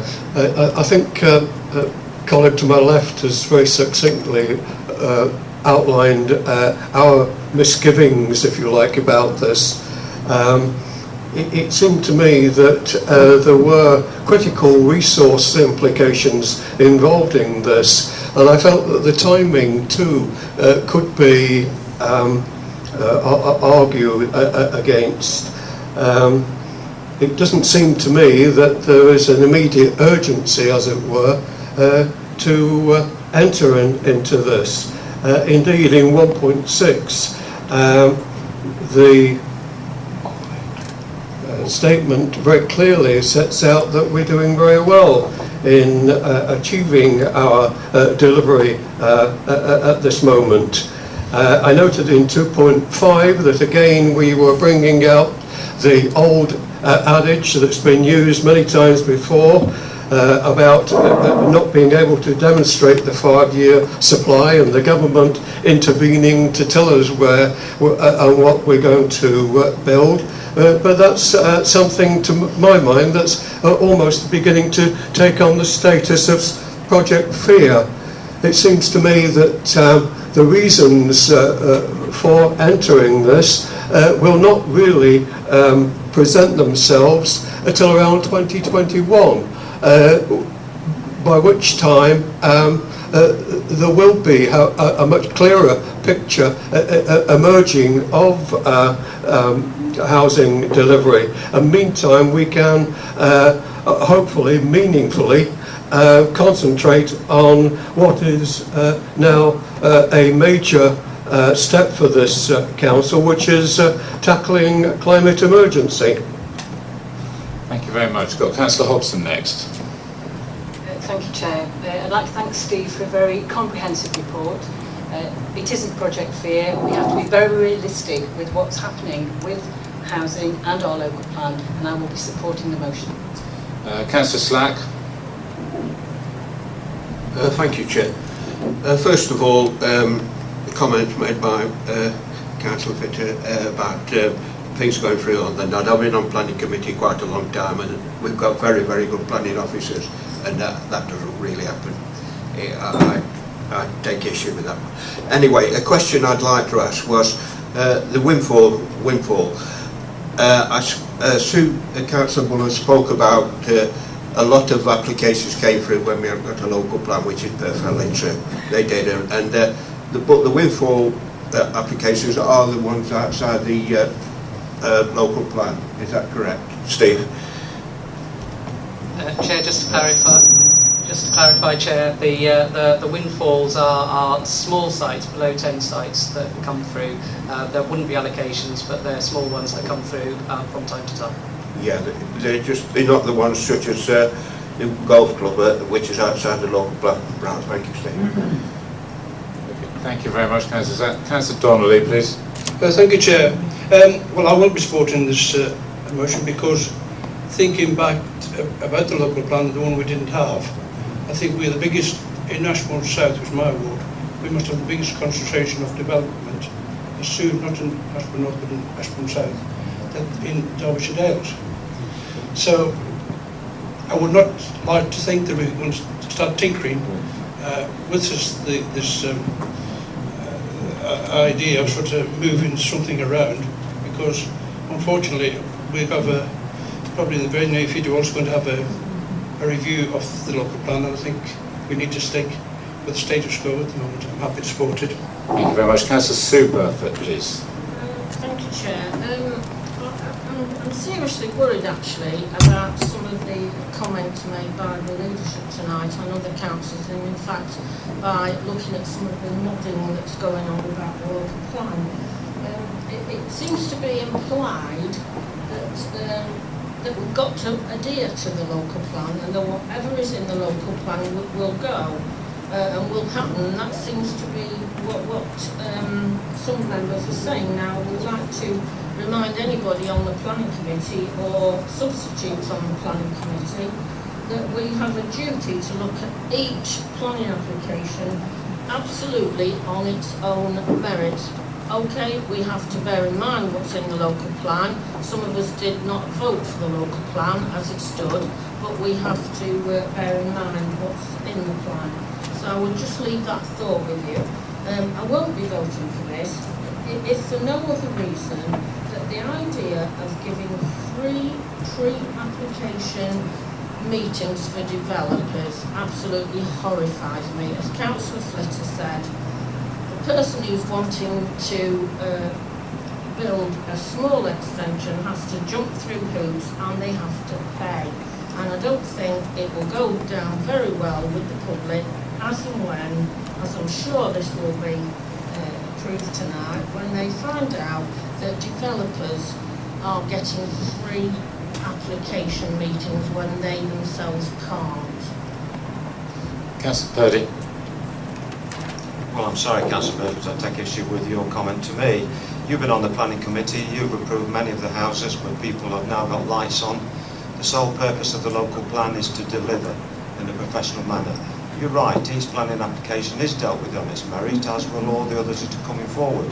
But let me remind you, we are in danger of losing the local plan if we don't deliver Ashbourne Airfield and if we don't deliver the other sites. And that is a fact. And that's a very worrying fact at the moment with the information that I have. So I impress upon this authority again that we need to deliver the local plan on approved allocated sites. And if there's reasons for refusal that are sound in planning law, then that will be the case.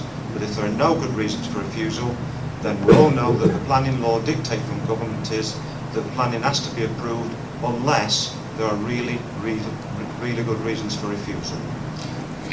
Councillor Martin Burford next, please. Thank you, Chair.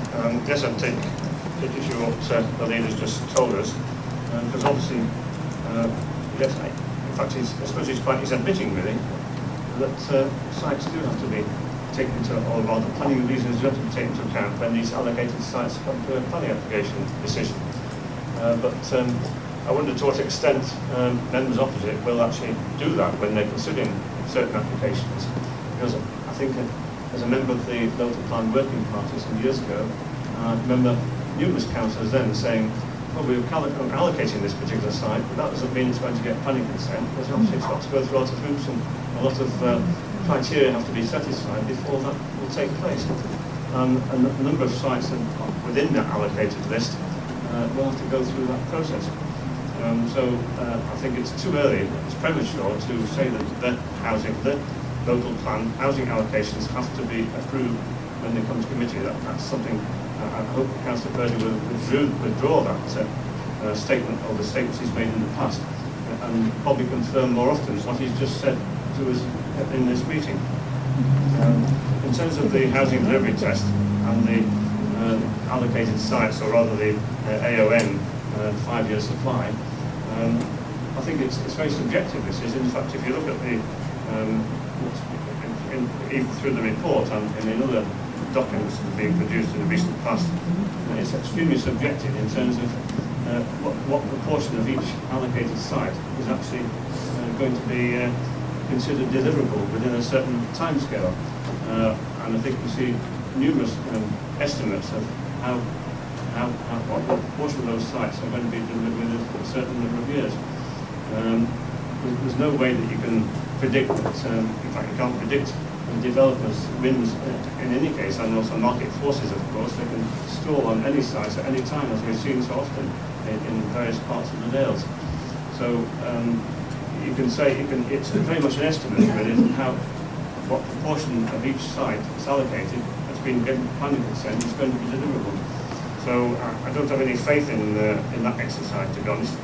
What I do find acceptable in the report is reviewing the failed lesser ranked sites in the strategic housing land availability assessment from a few years ago, and also the exceptional sites where there's Section 106 money is available for social housing, and obviously like the site next to the Matlock Golf Club, which was eliminated from the local plan for landscape reasons, and then brought back as an exceptional site for social housing. That might be acceptable in some terms, on some sites, if the planning reasons for objecting to it previously are then overcome sufficiently to approve them. Another, it says undertake the call for sites using the same methodology as previously. Well, I fully support that as well. And I hope officers will consider the possibility of a new village somewhere in the district as well, which will obviously satisfy quite a few holes in the local plan in terms of housing numbers. As my colleagues have said, there are various objections to some of these points, the bullet points on page 61. In terms of bringing forward proposals for the district contractors to housing and development themselves for new affordable housing schemes, obviously mainly for social rented housing, I'm fully behind that as well, and even using compulsory purchase powers to protect own block sites. But I'm not happy about obviously reducing the affordable housing requirements on stalled sites with unimplemented permissions. That's again, as Councillor Fitter has implied, really giving developers the go-ahead to develop without fulfilling the usual 1 minute. conditions. So I won't be supporting this tonight. Thank you very much, Councillor Burford. Just to say that both all the committees that we are now on the YouTube channel, so the integrity of the planning committee can be seen and viewed ad infinitum on that channel. Councillor Shirley. Thank you, Chairman. I just thought it would just be worth looking at the housing delivery test. If, for those of you that have been around a long time, it took quite some considerable time to bring the local plan to adoption. It is not something that we just changed overnight. And one of our major things that we have to deliver, that we cannot go back on, is actually the 5-year delivery of housing. The local plan is very young, 2 years old probably. Yes, we might be just over the threshold, but we shouldn't be complacent about that. There's plenty that can go wrong. The government has made it quite clear that its whole agenda, or a lot of its agenda, is about delivering housing. And they've produced guidance there. We fail to do that, and I'm afraid it will be a free-for-all, and it won't just be the areas within the local plan identified at the moment. It could be development anywhere. So there isn't any reason why you can't designate more land, but you have to meet the minimum threshold, and that's where we should be concentrating our efforts going forward. And I think it would be foolhardy to row back on that, because those of us who are involved in the local plan process, and Councillor Rose will be well aware of that, I think it was 8 years from when we started to actually deliver it. We've got a local plan that stacks up now, and we want to concentrate on delivering that, not tinkering at the edges. And however much we might not like the housing delivery tests, we want to make sure that the local plan is safe into the future, and that we are able to decide on our own accounts the planning applications that come before us. Councillor Pawley. Yes, thank you, Chair. I'm still considering this. I'm not going to say which way I'm going to go because I'm still considering it. What is difficult is that we're asked to take up recommendations on something we haven't even talked about. I mean, I try to read most of the papers that come to me in great detail, but I've missed this consider pre-plan application bullet point myself, and I would like to have been asked about that before it went in the report, because obviously that's causing some of us some kind of problem, and we're being asked to vote on the whole thing as a whole.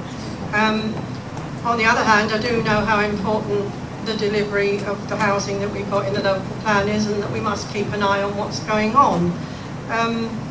So there's a bit of a problem there. But there is one question, and we kind of skipped questions, so I wonder if I could still ask a question. Is that going to be cool. So Steve would like to comment on one of those. I mean, what I really would like to know is, obviously Councillor Purdy referred earlier on to the talks that are going on with County about the permanent site for the travellers, and that's a housing allocation.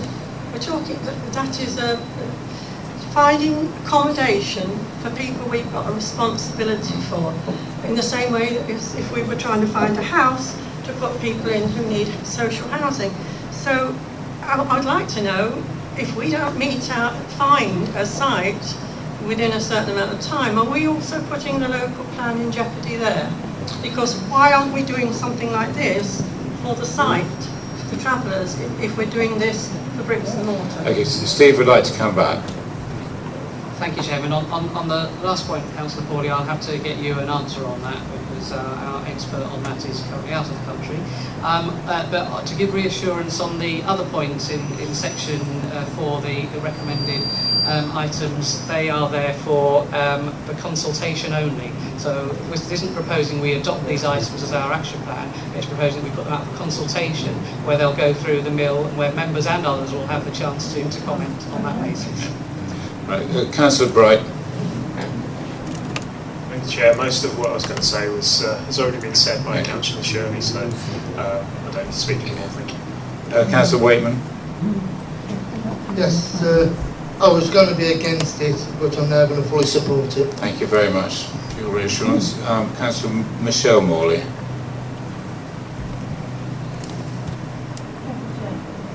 Thank you, Chair. When I was first elected in May this year, obviously I was on a very steep learning curve, and my area of Brailsford has had an enormous amount of building over the last few years. Going to the parish council meetings and hearing how upset people were and how disappointed they were wasn't very nice to listen to. However, once they were more educated about how we, the district council, have got to have our local plan in place and what it actually means for them long term in terms of development for their area, for schools, for shops, for improvements, for amenities, etc., they became more understanding. Now, I'm not saying everyone has been understanding, they haven't, and I fully appreciate why, but you've got a big rural area there, you've also got a small town, a small village that's grown tremendously. However, after speaking to a lot of people during the last few months, they now understand that if we don't make the decisions on their behalf, then Westminster will come along, like has been echoed before in the room this evening, and they will say we'll have it A, B, C and D, and it'll be all over. And that will destroy, in my opinion, the beautiful Derbyshire Dales. I shall be fully supporting this evening's. Thank you very much. I've got no one else on my list. Move a recorded vote, Chair, please. So did I find a seconder? Councillor Atkin, that's absolutely fine. Should we just vote on it? Just for all those. Do we have to vote on it? Move the recorded vote. Very good. Okay, so we now move to the recorded vote, please, on the motion. Councillor Finesse, did you want to sum up? You seconded the motion. Was it Atkin? I don't think I've got any more to say. No, okay. No, we'll it's vote. obvious then. Thank you. Members will move to the recorded vote, and Jackie. Councillor Ellison. I'm sorry, I've listened to the debate and I'm just going to abstain because I don't have enough information at the moment to make a decision. So you have that's an abstain, abstention, that's fine. Archer. Against. Atkin. For. Bright. For. Buckler. For. Bull. For. Martin Burfoot. Against. Sue Burfoot. Buttle. Abstain. Sorry? Abstain, that's abstention. Chapman. For. Donnelly. For. Elliott. For. Fitzherbert. For. Flitter. Again. Froggatt. For. Finesse. For. Gamble. Hill. For. Hobson. For. Lees. For. Tony Morley. For. Michelle Morley. For. O'Brien. Against. Hawley. Abstain. Purdy. For. Ratcliffe. Mike. I abstain, Chair. Rose. For. Shirley. For. Slack. Abstain. Statham. For. Sutton. For. Swindle. Abstain. And Wakeman. For. Thank you, and the vote is? 21 in favour, 5 against, with 7 abstentions. So the motion is carried on number 14. Moving on now to, thank you very much, members. Moving on to 15, data matching exercise for council tax and non-domestic rate. Karen would like to lead on this, please. Thank you, Chair. With permission of the Chair, I'd like to present some background information to give members a bit more context to the report. So last year, Sandra Lamb received a complaint from a resident saying that the address that we used for them on the electoral registration system was incorrect. The claimant also pointed out that when he received letters about his council tax that had the correct address on, which he considered to be correct. Now, addresses used by the electoral registration system are derived by the council's local land and property gazetteer system, the LLPG. And these addresses are established as part of the naming and numbering function that the council has. So a new development, a developer comes along, gives the council our plans, and we provide a naming and numbering service for that, and those properties are then put on the LLPG. And the LLPG is used to source addresses for electoral registration and elections. So this man objected to the address of the LLPG. Sandra's view in response to the complaint was that the address used by electoral registration was correct. The complainant wasn't happy, and he took the decision to report the case to the Information Commissioner's Office, because under the Data Protection Act, the council has a duty to make sure that the information it holds about him is accurate. What the Information Commissioner said was that they supported Sandra's decision, and they felt that the LLPG was the definitive database. And they further made a recommendation that the council should do a data matching exercise and identify any mismatches between council tax and LLPG and correct those addresses so that the same addresses were used for both systems. The council subsequently purchased and installed software to carry out the data matching exercise, and I'll come on to the results in a bit. Before I do that, I'd like to point out that data matching and reconciliations are not new to council tax or NNDR. You're probably all aware that both of those are property-based systems. And it's the responsibility not of the council, but of the valuation office agency, a government body, to create a list that includes all the properties. And when our naming and numbering officer creates a new property numbering system and puts them on our own LLPG, she sends an extract of that to the valuation office agency, and they then use that to update their databases that they use for council tax business rates. They then go out and visit those particular properties and award them either a council tax band or a rateable value for business rates, and they then communicate that to the council's council tax or business rates teams. So it's been standard practice for many years for council tax staff and NNDR staff to carry out a reconciliation between the council tax system and the valuation office agency system, because that's where they get their information from and they control the valuations. And that's standard practice as far as I can find out across many authorities. It's something that internal audit check when they do a review to make sure that revenue staff are doing those reconciliations. They're done at the end of each month. And also the external auditor asks for evidence that such a reconciliation is done at the end of March each year as part of checking the amounts in their financial statements. So previous experience of data matching exercises meant that we did expect there to be some mismatches between the council tax and LLPG records, because that's usually the case. We expected the good things like one system using a name for a house and one a number, or things like one having Hope Valley in the address and another not. However, what the exercise has revealed is that there were a number of properties on the LLPG that weren't on the council tax system at all. These are now being investigated as a matter of urgency.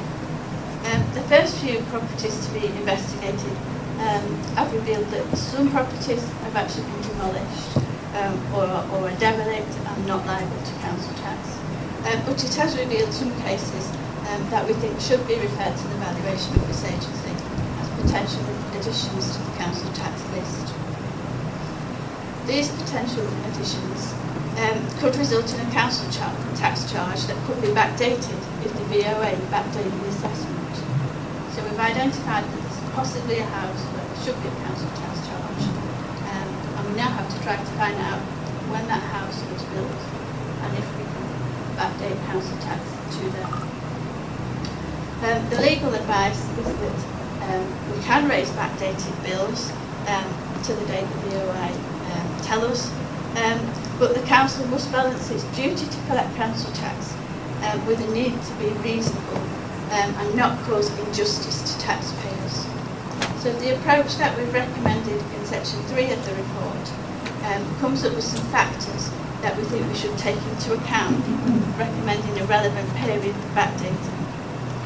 What that might mean is if the valuation office agency decides to backdate a property for say 12 years, and that property is owned by a vulnerable adult that perhaps wasn't even aware they should be paying council tax, then we need to make a judgment about how far it's reasonable to go back.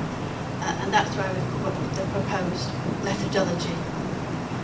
Because there could be an element of write-off in some or most of these cases, I'm asking for delegated authority to me to write off up to £5,000 for that purpose.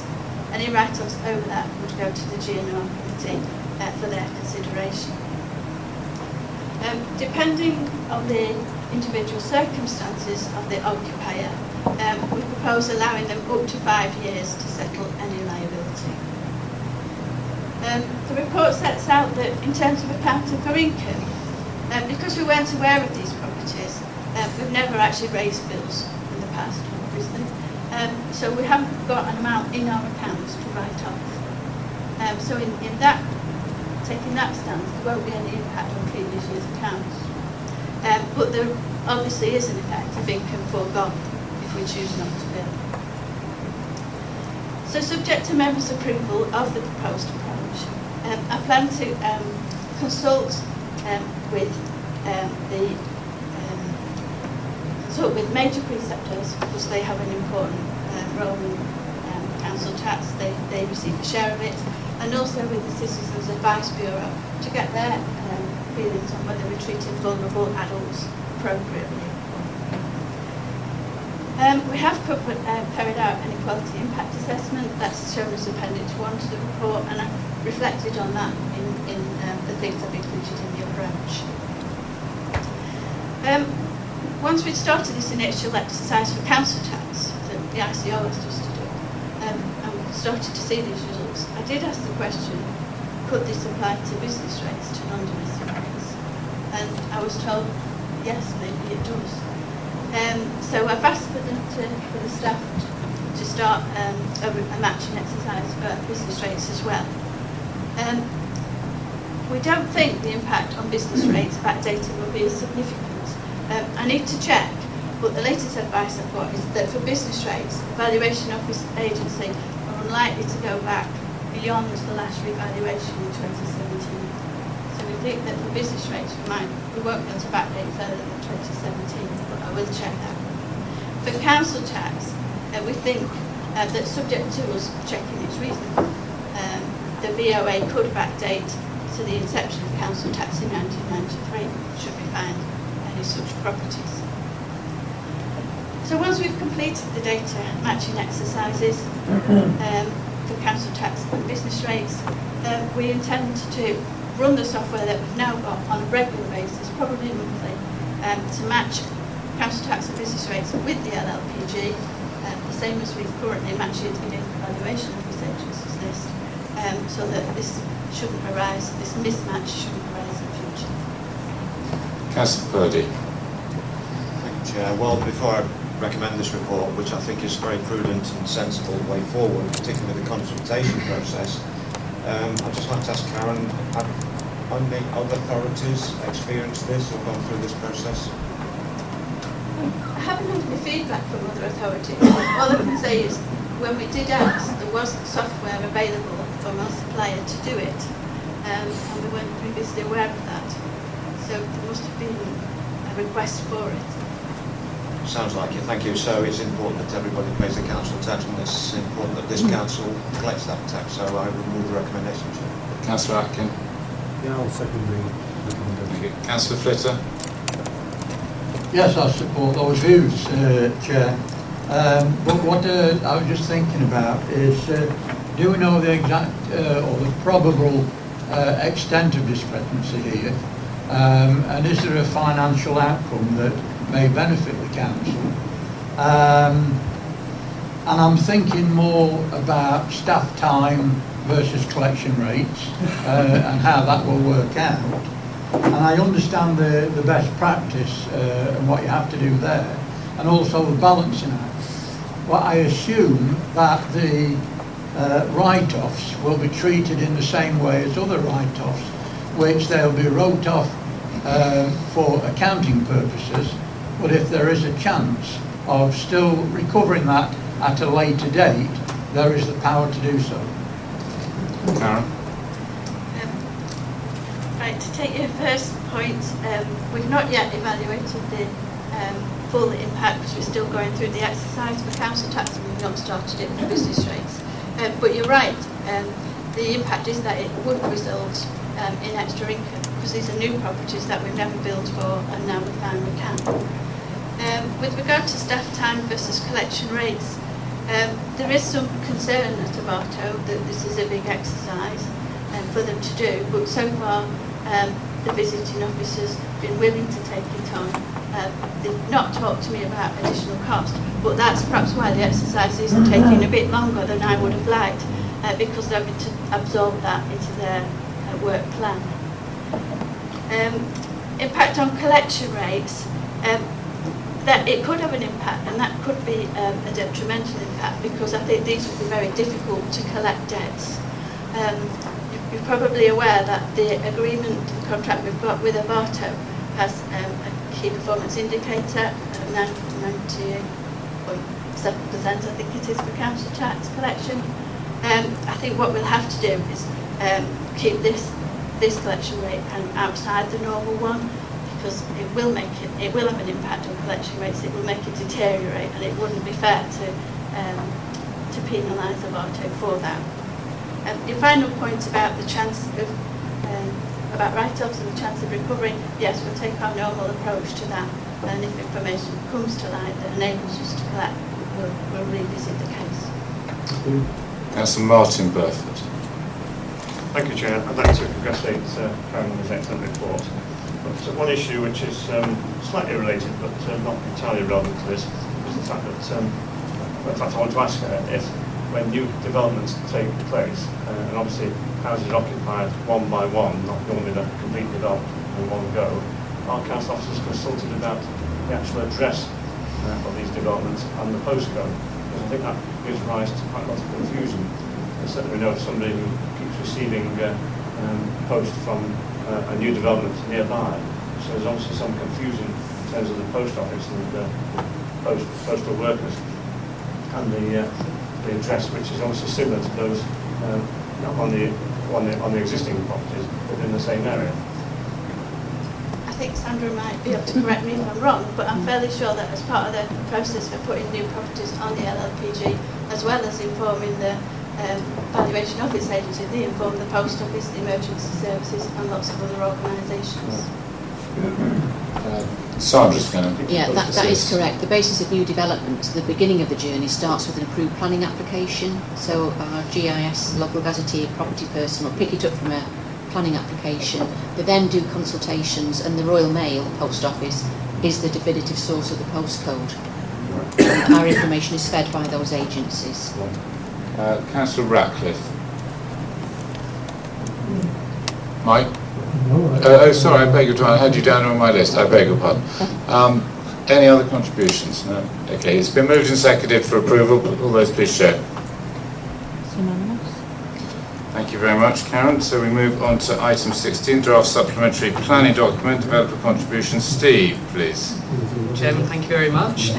So this report is recommending you approve the draft supplementary planning document for developer contributions for consultation, for 6-week consultation with the public.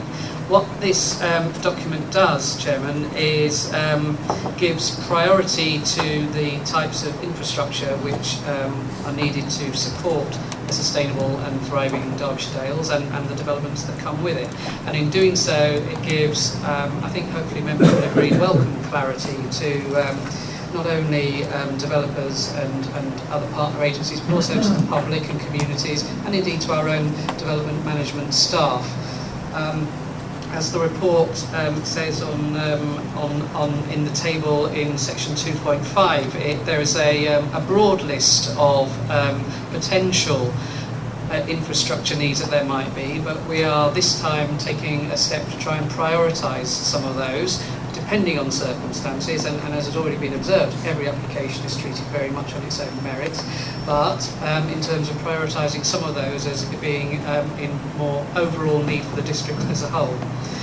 With regard to the specific items within the policy, Chairman, I'm not going to go into them other than to say that they have been written in consultation with the relevant people. So, for instance, the affordable housing section has been drafted by our affordable housing team, Rob Coggins and co. And as you'll see, he's recommending that there is a levy included within the affordable housing contribution to pay for the district council's enabling role. The open sports section has been drafted in consultation with Sport England. The health and wellbeing section, the rates there are based on those from the CCG, and clearly the county council section, the education etc. rates are based on what the county council themselves wish. And members will also see that for the first time ever we've specified two areas which haven't been mentioned explicitly, one being broadband and the other being climate change. So the recommendation, Chairman, is that this goes out for 6 weeks consultation. The statutory requirement is only for 4 weeks, but we believe that with the interest and the fact that this is coming up to the summer holiday period, that 6 weeks is appropriate. Thank you. Councillor Purdy. Thank you, Chairman. Whilst we're only recommending approval for a consultation, I'd just like to draw members' attention to two what I think are important paragraphs under strategic link. The implementation of the development contribution supplementary planning document will support the delivery of the Derbyshire Dales local plan and ensure the provision of infrastructure to support future development. And then I refer to 2.4. Once adopted, the SPD will have statutory weight in the decision-making process and can be used in the determination of planning applications of material consideration. I think this is an important document and I'm sure we'll approve for consultation. So you've moved it, yeah? Yeah. Thank you. Councillor Atkin. Thank you, Chair. Yes, I've been waiting for this to come to Council for full time now. I think it's the right thing we're doing at the moment and the right length of consultation, so I'll be seconding the recommendation. Councillor Archer, please. I've value a lot of the report, I've got a lot of very interesting information in it. I understand the challenges of prioritising things that are all, to a large extent, very high priorities. I do understand that challenge. I do have some concerns about the things that are given high priority here. Is your mic on? Sorry. Is it? Sorry. I do have some concerns about things that have been given a high priority. A lot of this development is going to happen in wards around Ashbourne, in Ashbourne South. That is going to generate a lot of this income. And I know for a fact that concerns of the residents of Ashbourne, if they were to see this priority list, I think a lot of them would not necessarily agree with it. I think traffic and transportation is a big priority for the town of Ashbourne, and there are already serious concerns about the impact of traffic, partly referred to by Mr Dobbs at the start of the meeting today, but also to do with general congestion, etc. And for that not to be given a high priority, I am concerned about that it may mean that the desperate need for major work to improve the traffic and transportation situation in Ashbourne, where much of this development is going to take place, may end up being overlooked. Similarly, the recreation space as well, again, in terms of Ashbourne specifically, where again a lot of this development will take place, there is a desperate need for improvement of resources on the recreation ground in Ashbourne in terms of changing rooms, bandstands, toilets, etc., to make that a genuinely usable recreational space. So my worry with this report, although I agree with a lot that is in it and understand the challenge of prioritising such all things that are all important, is that the money that Ashbourne desperately needs for its infrastructure, particularly the new houses being built, may not be going to be spent on the things that maybe are the high priorities for the town. Okay. Steve's just going to respond. Chairman, just to fully recognise what Councillor Archer has said, and just to reiterate that every application would be treated on its own merits and relevant to the context that it's in. And in Ashbourne, the context is very much the need for resolving some traffic and transportation issues. And page 8 of the draft document, which is page 91 in the agenda pack, does actually specifically mention highway capacity issues in Ashbourne as a specific high priority that should be given great weight in the determination of planning applications. Thank you. Councillor O'Brien. Thank you, Chair. I'd like to move an amendment that this report is referred to the Community and Environment Committee for further consideration. And I do so for the following reasons, one of which we've just heard, that this is an important and complex topic which I think requires and merits more time for consideration than is possible at a council meeting. It's been prepared as a partial substitute for the community infrastructure levy. And in these circumstances, I think all members would expect the report to give us a comparison of what is likely to be delivered through a supplementary planning document compared with the community infrastructure levy. And I think we'd also expect it to tell us what the likely cost to the development industry is of meeting the planning obligation through SPDs compared with the amount in a community infrastructure levy. This report tells us neither of those.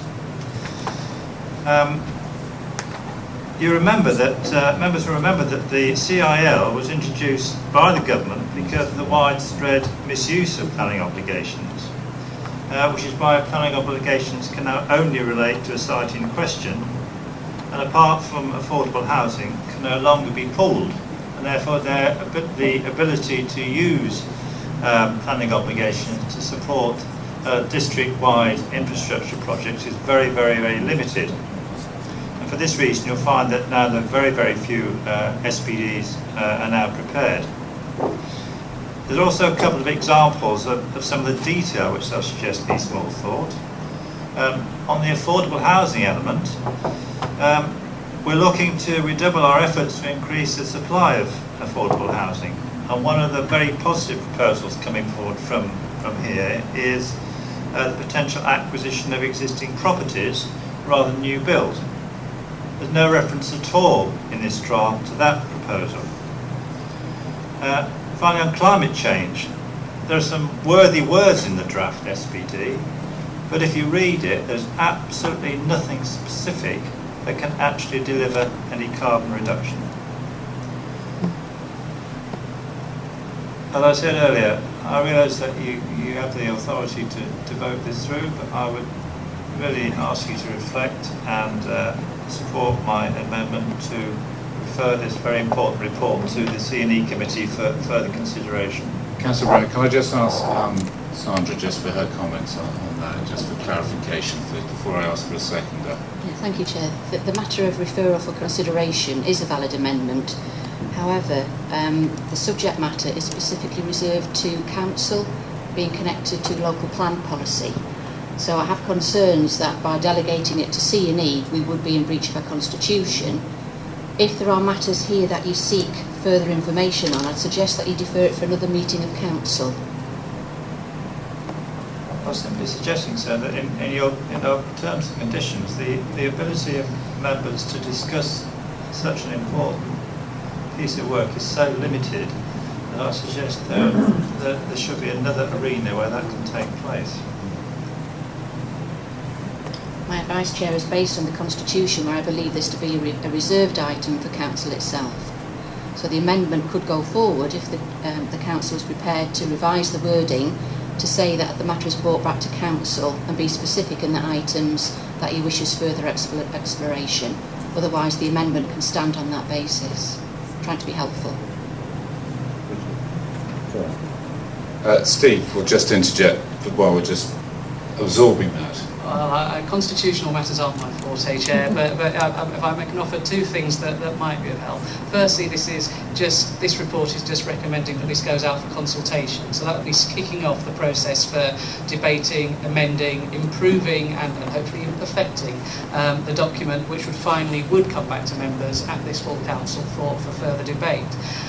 So this is by no means the final article, it's just the first step. And as part of that consultation process, I'd be happy to engage with individual members or indeed a member workshop as a group, if that would be preferable, to have that sort of discussion informally with members to get into the detail.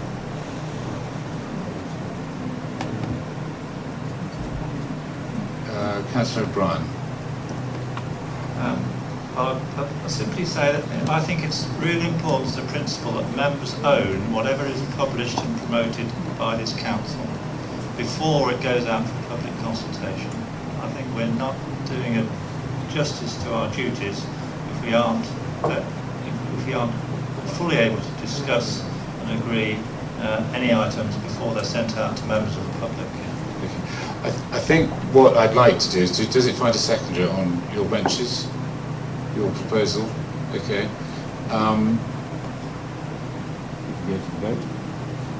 It's just the issue, Chairman, of whether constitutionally you can put something to a committee that has reserved powers to council. Hence I was suggesting that it comes back to this forum for the level of detail that Councillor O'Brien requires. Trying to do everything here by procedure. I understand Councillor O'Brien's objective. Has anybody else got any contributions on this? Councillor Campbell. Sorry about that. It's not really a contribution, it's a question actually. If that's all right. On something in the report? On something on the report, yeah. Okay. Yeah. It's about the wording of it actually. Sorry, there seems to be lots about stating that this is a first step, but it actually says, in the event that no objections are received during the public consultation, on the day after the consultation ends, the developer contribution supplementary planning document shall then be deemed adopted. What does that mean? Chairman, that's there as a sort of reserve in the case that if the consultation doesn't actually generate any responses, then it does move to be adopted. However, you'll see for point 3 that if there are representations, and we do fully expect that there would be, in fact we would encourage them, then it does back come to council and we have full debate on that basis. That's certainly the expectation. I appreciate, Chair, that some members weren't involved in the earlier debates that members did have on this subject when the community infrastructure levy was discussed in depth, and indeed in December last year a detailed report on community infrastructure levy did come before members, and that is still available on the website, and that did explain why community infrastructure levy couldn't be brought forward in the Derbyshire simply because it wasn't viable, because the cost to developers were prohibitive. I'm just going to interject myself. I'm wondering if Steve might like to lead a members' workshop, if there's time in the calendar, or combine it with another one, if that would assuage everyone's concerns. Is that, you mentioned one, Steve, is that? Yeah. So Steve has said he's happy to have a members' workshop so that everybody is fully aware, because constitutionally I don't think your amendment fits, I'm afraid. Well, I've got several other speakers, okay. I've got Councillor Pawley next, please. Yes, it's just a small suggestion, but if we're going to have a workshop, I'll do that then. Oh, okay. Councillor Ratcliffe, are you down or no? Yes, I'll make a short statement to Chair, if I may. Please. And I make it as a critical friend, I have to say. But what irks me about this is that we never adopted the CIL when it was first mooted by the government. They were handing us this more or less on a plate, saying, make use of it. and yet somehow or other we delayed and we delayed well into and beyond the local plan period. Then we instituted consultants to have a look at what effect it might have. We took their advice, and in December last year we decided not to adopt it, and now we're using an almost backdoor route with a supplementary planning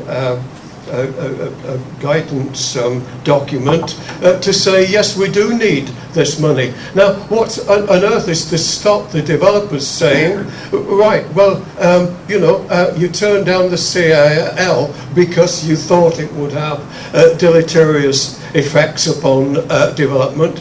Why should we subscribe to this? So in any public consultation to which they're party, it seems to me they are going to put forward objections as to why they shouldn't participate to any degree. We already know that developers are coming forward trying to seek to wriggle out of the affordable home policy that we have and the targets that we've set. Additionally, we put forward a very sort of broad brush areas that might be affected by this, but some of them are not our direct responsibility. Broadband infrastructure is the responsibility of the county council. They've been given government funding to enact it. I mean, they themselves might have been a little bit slow in resolving that, but that's their responsibility. Other things, it seems to me, very little is actually going to be produced that will have any great effect on this for some of the reasons that I've stated. So, whilst I think we have to take whatever we can to try and mitigate against the impact of infrastructure on major developments, I'm not so sure that we're actually going to realise a great amount from it. Okay, thank you. Councillor Slack. Thank you, Chair. Yes, I agree with a lot of what my colleagues already said. Back in December, I think it was, of 18, we turned us back on SIL. In my opinion, it was a drastic mistake by the council to do this, because SIL is an ideal vehicle to get community infrastructure. And it also leaves the opportunity on 108 for affordable housing to be more active. And we've made a big mistake in turning it back on SIL, and I think we should recognise that mistake and rectify it as soon as possible, because the other councils have, and we just ditched it anyway. Consultants are supposed to give good advice, but I didn't think that was very good advice, in my opinion, to ditch SIL. So, Chair, I'm very disappointed about that, and I agree with my colleague. Thank you. Councillor Flitter. Thank you, Chair. I think you'll correct me if I'm wrong, but I see the SIL argument in quite a different way. This council waited to see how other authorities went on with the new system, and then it was proven that it didn't work in certain circumstances. So we held off. And then the government retracted it and was going to look at it again. And that's why we made the decision not to go forward, but to keep with 106. I might be wrong, but that's the way that I read it in the past. The thing about the developer contributions on the paper, I'm just thinking about who makes the decision whether an objection is substantive, and I'd like to see all of the objections come back to council so that we can see whether they are substantive or not. Because I don't like the fact that somebody can make that decision and then either adopt or not adopt. I'm still concerned on a different matter with the affordable homes off-site contributions, because it goes into one pot for the Dales, and I think a lot of local areas miss out where new homes are built in other areas of the Dales, that and so our youngsters have nowhere to go. And like my colleague Councillor Archer said, that to put broadband over and above transport and access is giving it a second best contribution, and that is because the three items are in bold, and traffic and transportation is in ordinary time, so that makes it a second best.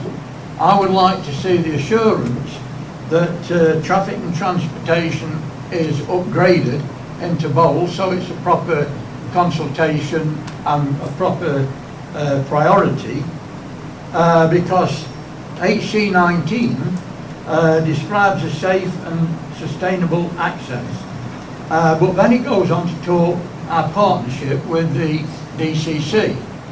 Now we all know that on highways we've been let down on many occasions, but the fact is that they are operating on strict criteria from government, and they're not taking into consideration the local view or the local needs or the local transportation needs for the people that are going to live, or the existing properties.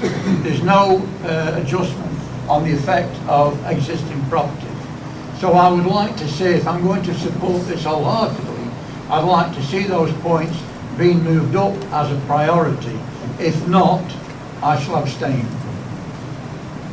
Thank you. I think Sandra just wants to make a point of clarification to help us. It's just trying to be helpful to perhaps bring in what was intended by the amendment, some alternative wording which you might wish to consider.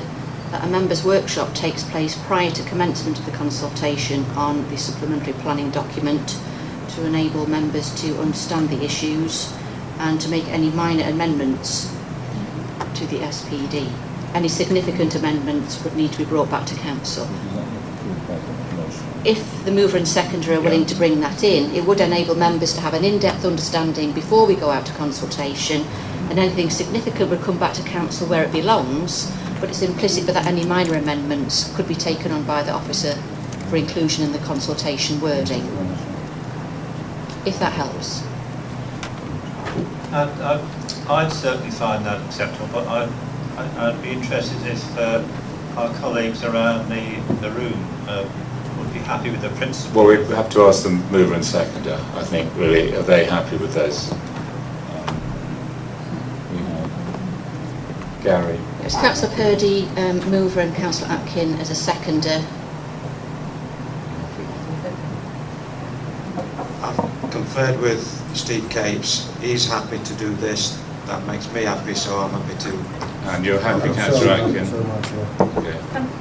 I've got others to talk now, okay, so I just want to clarify something before we go on, sorry Chair. There was an amendment as such, but that it hasn't was happened. Proposed and seconded. No, it hasn't happened. So it wasn't allowed. It wasn't taken. Right, it wasn't allowed. Chair. No, I We know where we are now. So I've got Councillor Shirley next. Thank you very much, Chairman. I'm slightly surprised that this has generated quite the debate it has. It isn't a decision document, it's a document going out for consultation.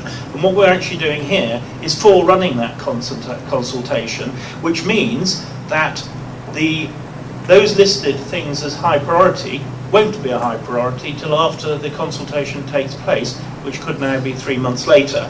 So those of you that are keen on climate change, for example, those of us who want broadband, will just have to wait for those to become priorities as time goes on.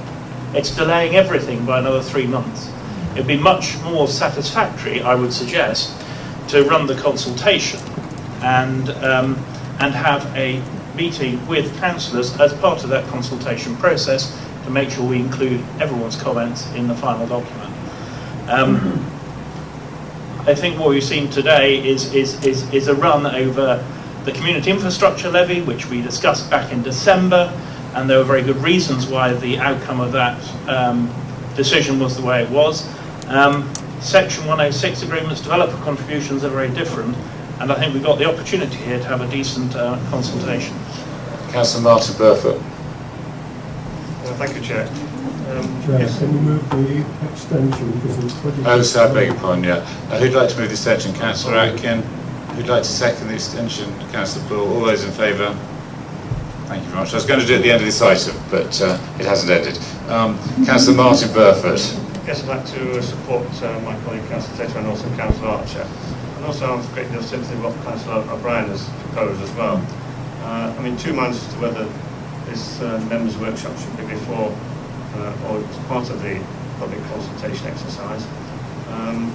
But I suppose on balance, I think it would be better if it was before, so that we all understand what we're talking about before we're probably asked by members of the public as what is proposed exactly and what we think about it. But in terms of the priorities on page 78, I do feel that before you get to consultation, I think if we're going to make high priorities for 3 of these issues, then we should state why in the document. Otherwise, we should leave it to either members of the public or councillors subsequently to make that, to prioritise those issues, because obviously everyone's going to have different opinions depending on the sort of developments that they're having within their own areas. And they're all very important. For instance, a new school may be necessary, which would be absolutely critical to the implementation of a particular housing development. But I wanted to ask a question about the planning obligations on paragraph 1.2 on page 76. I was wondering when these planning obligations and legal agreements are actually imposed, because these things take a long time with the major development. Obviously, statutory consultees, both other local authorities like the County Council, Highways Department and other departments within the County Council as well, but also other statutory consultees, who are also all giving their opinion about a particular application and details of it that are obviously having major impact on local residents in terms of whether they consider it successfully or not. And we've got a situation in Matlock, it's probably the same in Ashbourne as well, where a major development or the County Council imposed conditions on a major development in terms of improvements to highway infrastructure within the town centre. But nobody's come up with a plan. This is what the problem is, that there's a big delay between County Council or anyone else, any other statutory consultee, coming up with some sort of... Okay, can I ask Steve to answer that? Right. Steve, can you answer that? Chairman, my understanding, and Tim may be able to correct me if I'm wrong, is that the section 106 is signed and the decision is issued at the same time. So that's not necessarily when members make a decision. The procedure of negotiation for section 106 then takes place and then the decision is issued. Okay, thank you very much. Okay, well, I've got nobody else on my list, and so the recommendation has been slightly added to by including the recommendation of a members' workshop at some stage. Yeah, was that a members' workshop takes place prior to commencement of the consultation. Okay, so it's been moved and seconded. You're happy with that, members? All those in favour, please show. Thank you very much, ladies and gentlemen. Right, moving on. Item 17, the review of the Civic Chairman Protocol. Sandra, again, please. Yeah, thank you, Chairman. The reason for this report predates this council. In the previous council, we took a decision to review the role of the Chairman of the District of Derbyshire Dales. You'll see on the board there that it's been with this council since 1973. Don't really want to risk a challenge on how long the Chairman of the local authority has been in place, but it does have some historical importance, and it's seen very much as an ambassadorial role. The role is governed by recommendation of our auditors to have a protocol which governs the use of the allowance for this particular position, and that's attached to the report. So in reviewing the role, I've taken the opportunity to perhaps look at how the ambassadorial role can be linked to the communities of the Derbyshire Dales, and given it a greater emphasis there as opposed to attending events outside of the district. So I've tried to link into some of the honourable tasks that we do, having a commitment towards fair trade, we have climate change on the agenda, so I've tried to link that ambassadorial role perhaps to some environmental awards where we as a district would want to recognise the input of others. In limiting the activity of the role to the Derbyshire Dales, that's not exclusively so. There are events beyond our border where we would want the district council to be represented, so this isn't a hard and fast role. But it's there for member scrutiny, please, and I'm happy to answer any questions. Councillor Flitter. Yeah, well, I support this, Chair. Would you like to move it? And I will move it. Thank you. Because I do recognise that there has to be change. But I'd just like one question in that on page 123, when you're looking at risk assessment, nothing about personal safety. And I wonder whether that could be considered at some stage, because it, if you look at the value of the chain you wear around your neck, some of the places where you need to go, it is very handy to have a chauffeur there that is walking alongside you, but there are other instances where you are vulnerable. So under risk assessment we should be looking at personal safety. Yeah, I agree, Chair, that hasn't been covered in the report, but I think it's one that would come in the review of the vehicle later on. Councillor Morley. Yes, thank you, Chair. I'm happy to second that, and in so doing, to bring in my report from before. The nub of it all, if I take you to page 123, and it's really the first bullet point, which summarises everything. It's expanding on the aims of the role, but it means working more in the district, which takes me on to my report, because I'm pleased to report that recently we have been to support a twinning event from Winster at Hall-Lays Park, which our colleagues from Italy came to throw their flags. It's been going on for 30 years. Another one in Darley Dale, a local collaborative project between a care home and a school. And I'd encourage colleague councillors to use this role more in their own wards by engaging with the civic chair to come and support your own work in your wards, because that was valuable. And of course, there's this stuff outside as well, as we were talking about. We've been to the tattoo at Buxton, the annual pilgrimage to Cryche for the Mercian Regiment, and a local choir in one of the other wards. So I'm happy to second the report and also to provide a bit of context of how we can make it work more effectively going forward. Thank you, Chair. Okay, I've got nobody else on my list. Oh, Councillor Donnelly, I do apologise. Thank you, Chair. I was going to second it, but being stone, so that's fine. Yeah, I think I'm well qualified to make comment on the item because I did the role in 2016. It's a lot of hard work, but again, I'm very pleased we are keeping the car as I know it's a dual purpose thing, but it's very valuable when you are going to functions to have somebody there who can take you there. You haven't got to worry what you say when you get there. There is an element of safety, but if you go to somewhere like the States Fair at Elkerson, there's about 12 people around you with change, so you're well protected, and Matlock, Victoria Night anyway. But no, it's a very valuable role, and I would recommend anybody ever gets the opportunity to do it. It's a great honour, and you also go to the garden party. There's a little story, and I'll keep it. I went to the garden party in June, in the year after 2017, and pushed through the palace, and I'm walking down the lawn, sit down at a table, and there's somebody behind me walking down the lawn with his wife. And I says, "What are you doing here?" Or worse to that effect, Mr. Lees and Mrs. Lees. How they got there, I don't know. Funny story. Strange old world. Derbyshire Dales in London, eh? Councillor Tony Moore again.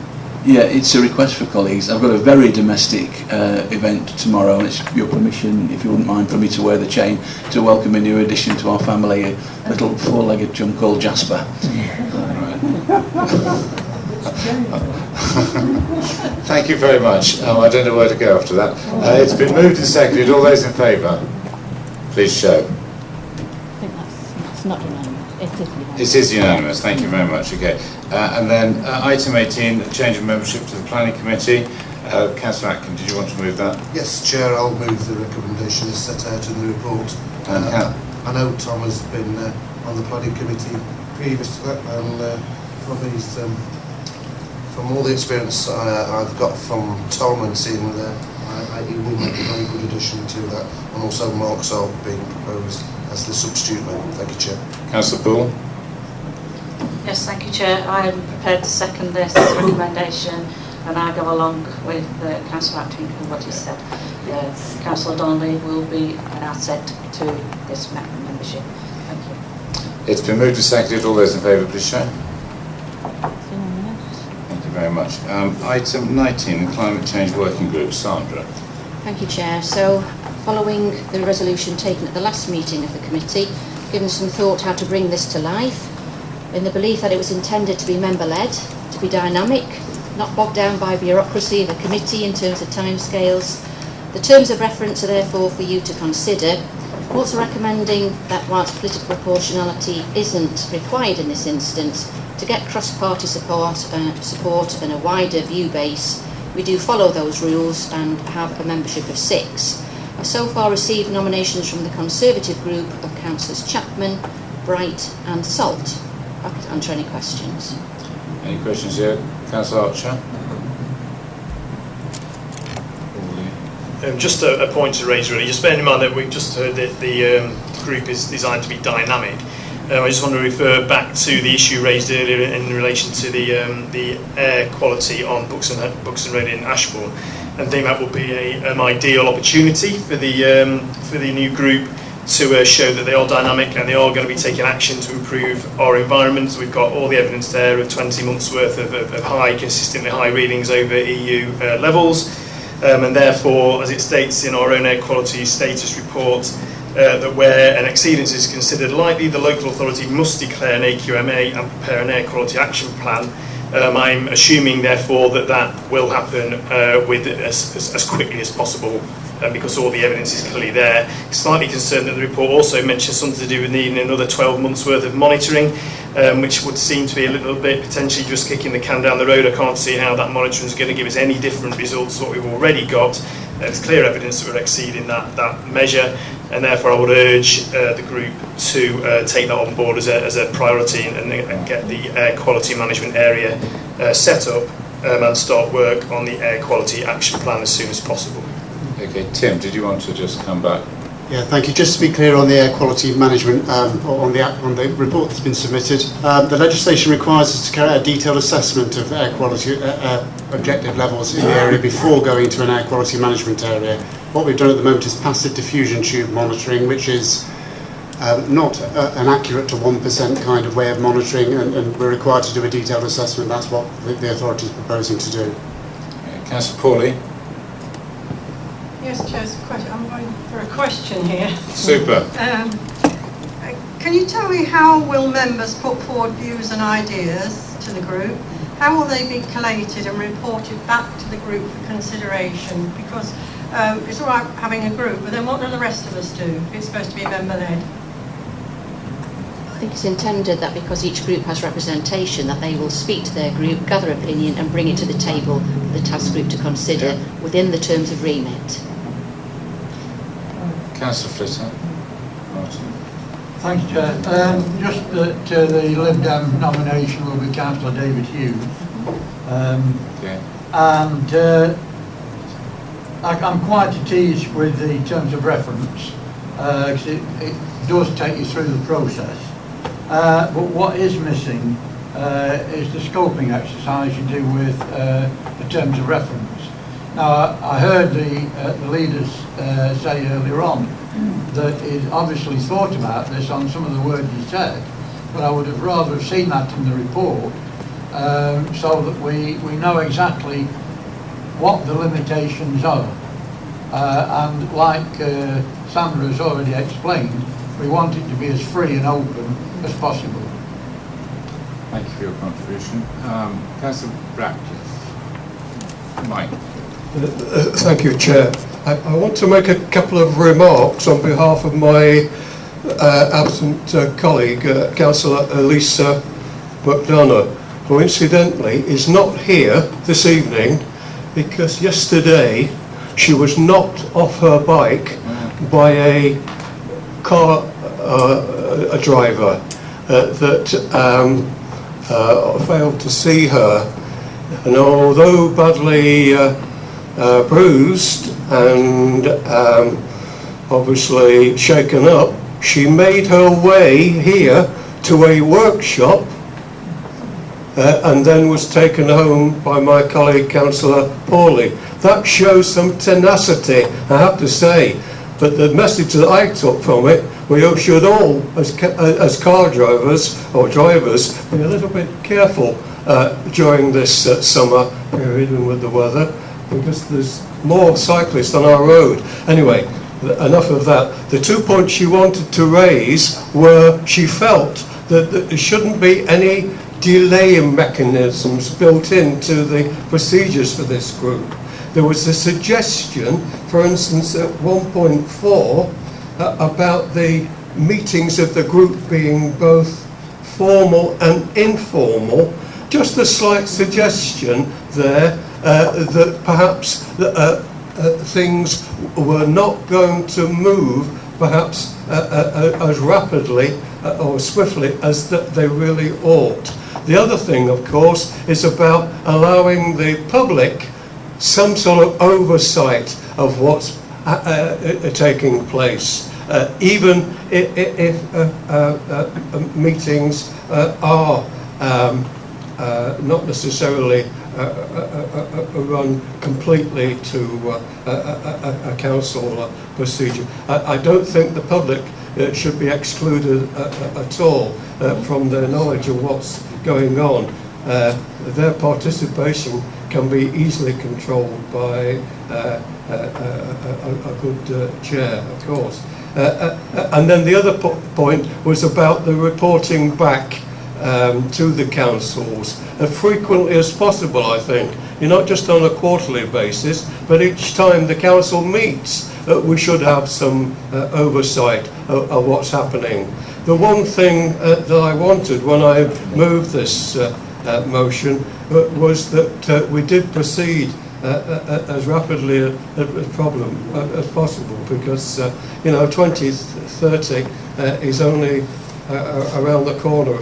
It won't take too long before it's on us. And again, with the terms of reference, I do hope that there will be no extended debate about the wording of these, because I think, again, it was the intention that we made this as the whole thing as apolitical as possible, and just got on with something that we could all ascribe and sign up to.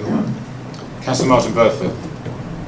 Thank you, Chair. Yes, I'd like to support this the formation of this climate change task group.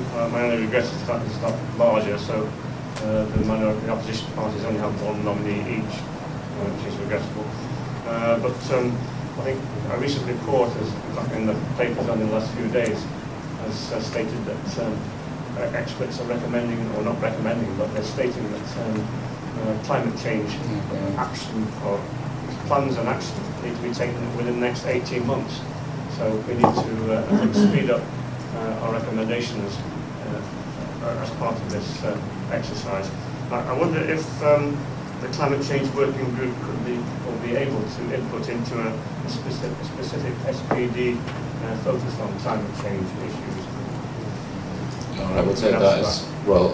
We'll come back to you on that. I've got several speakers, and obviously we're burning up carbon, staying here till 9, 10 o'clock, which is rather ironic. Councillor Purdy. I'd just like to touch upon Councillor McDonough and Deputy Leader Sue Obson has sent her a get well message. Yeah. So we send it all on behalf of our group. I'd like to caution members on proportionality on this. We're only a small district council. We've only got a small working group.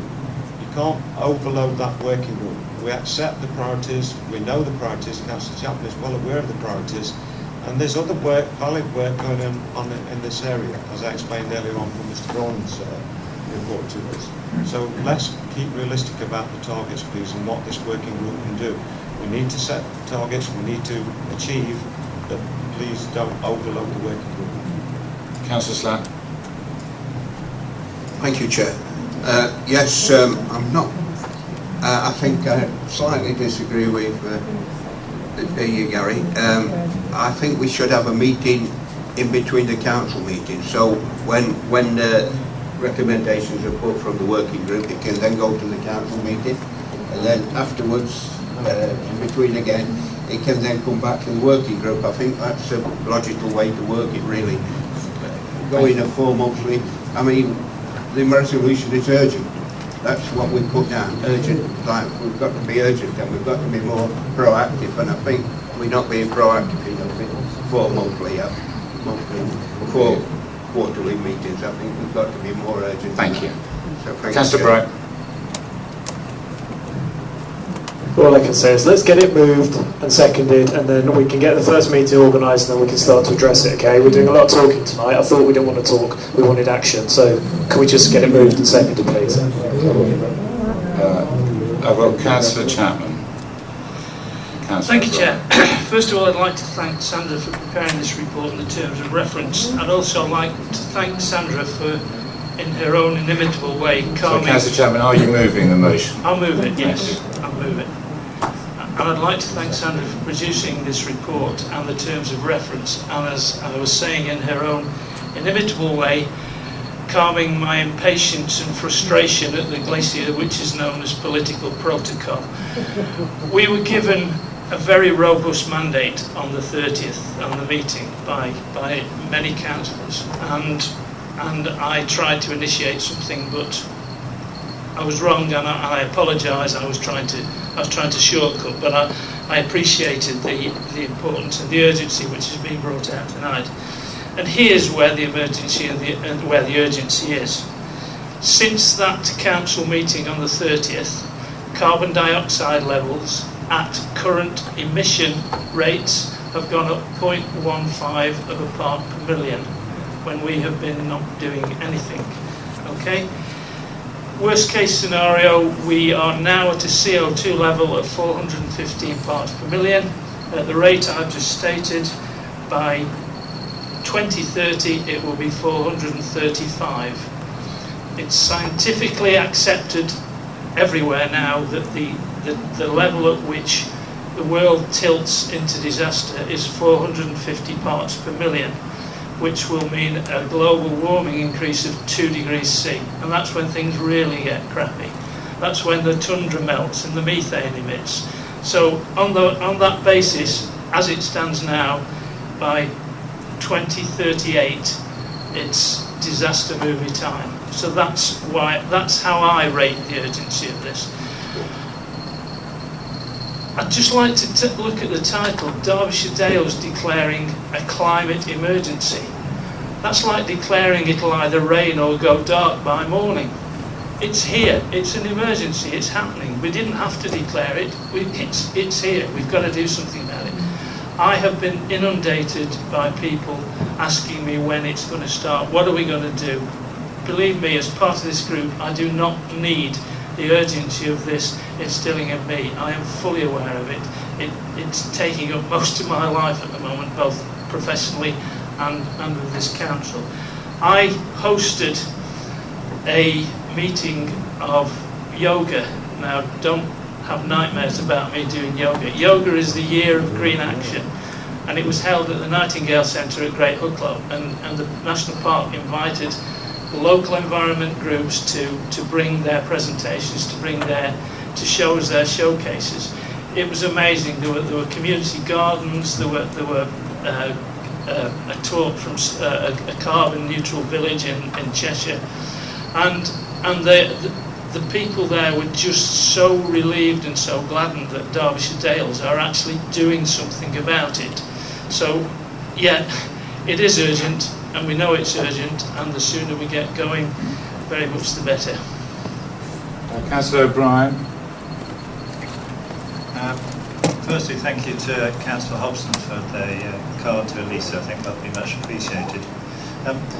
What Councillor MacDonald actually put forward this evening were two amendments, if you want, to the recommendation. One was about the time and frequency, which I think Councillor Chapman has answered quite adequately. I'm not happy with that. The second, though, is a point which has already been raised, that's about whether the group is open to members of the public to attend, listen and or speak, and therefore members of the press. And I do think that needs to be made clear in the report to avoid any issues downstream from here. Thank you, Chair.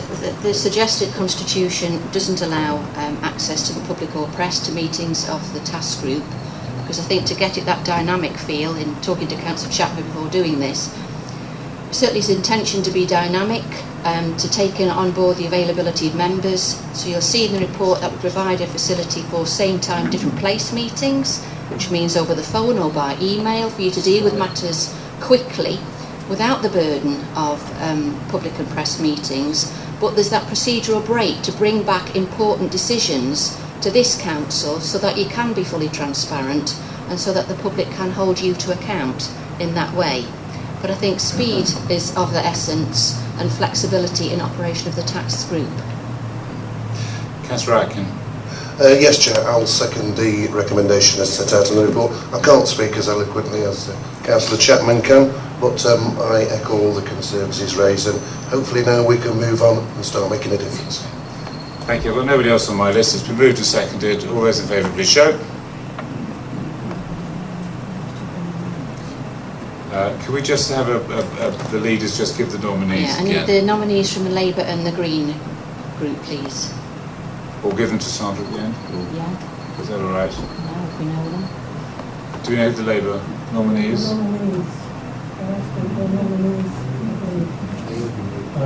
Peter O'Brien. Okay. And the Greens talk to. The Green Party know the recommendation. I'll take it now. If not, I'll catch you later. Okay, thank you. Going on to referred items, we've had these about the funding from the C&E committee. Councillor Finesse. Yes, thank you, Chair. I mean, these two recommendations were fully debated and agreed at the last C&E committee and the last GNR committee, and I propose that they be approved by this council. Thank you. Councillor Froggatt. I'll second that, Chair. Okay, it's been moved and seconded. All those in favour, please show. Okay, sealing of documents. Councillor Swindell, you've been very good. You've moved that, great. And Councillor Buttle, would you like to second the sealing of documents? All those in favour, please show. Thank you very much, ladies and gentlemen. 9:05. Well done. Good night. Let's hope we all get some sleep.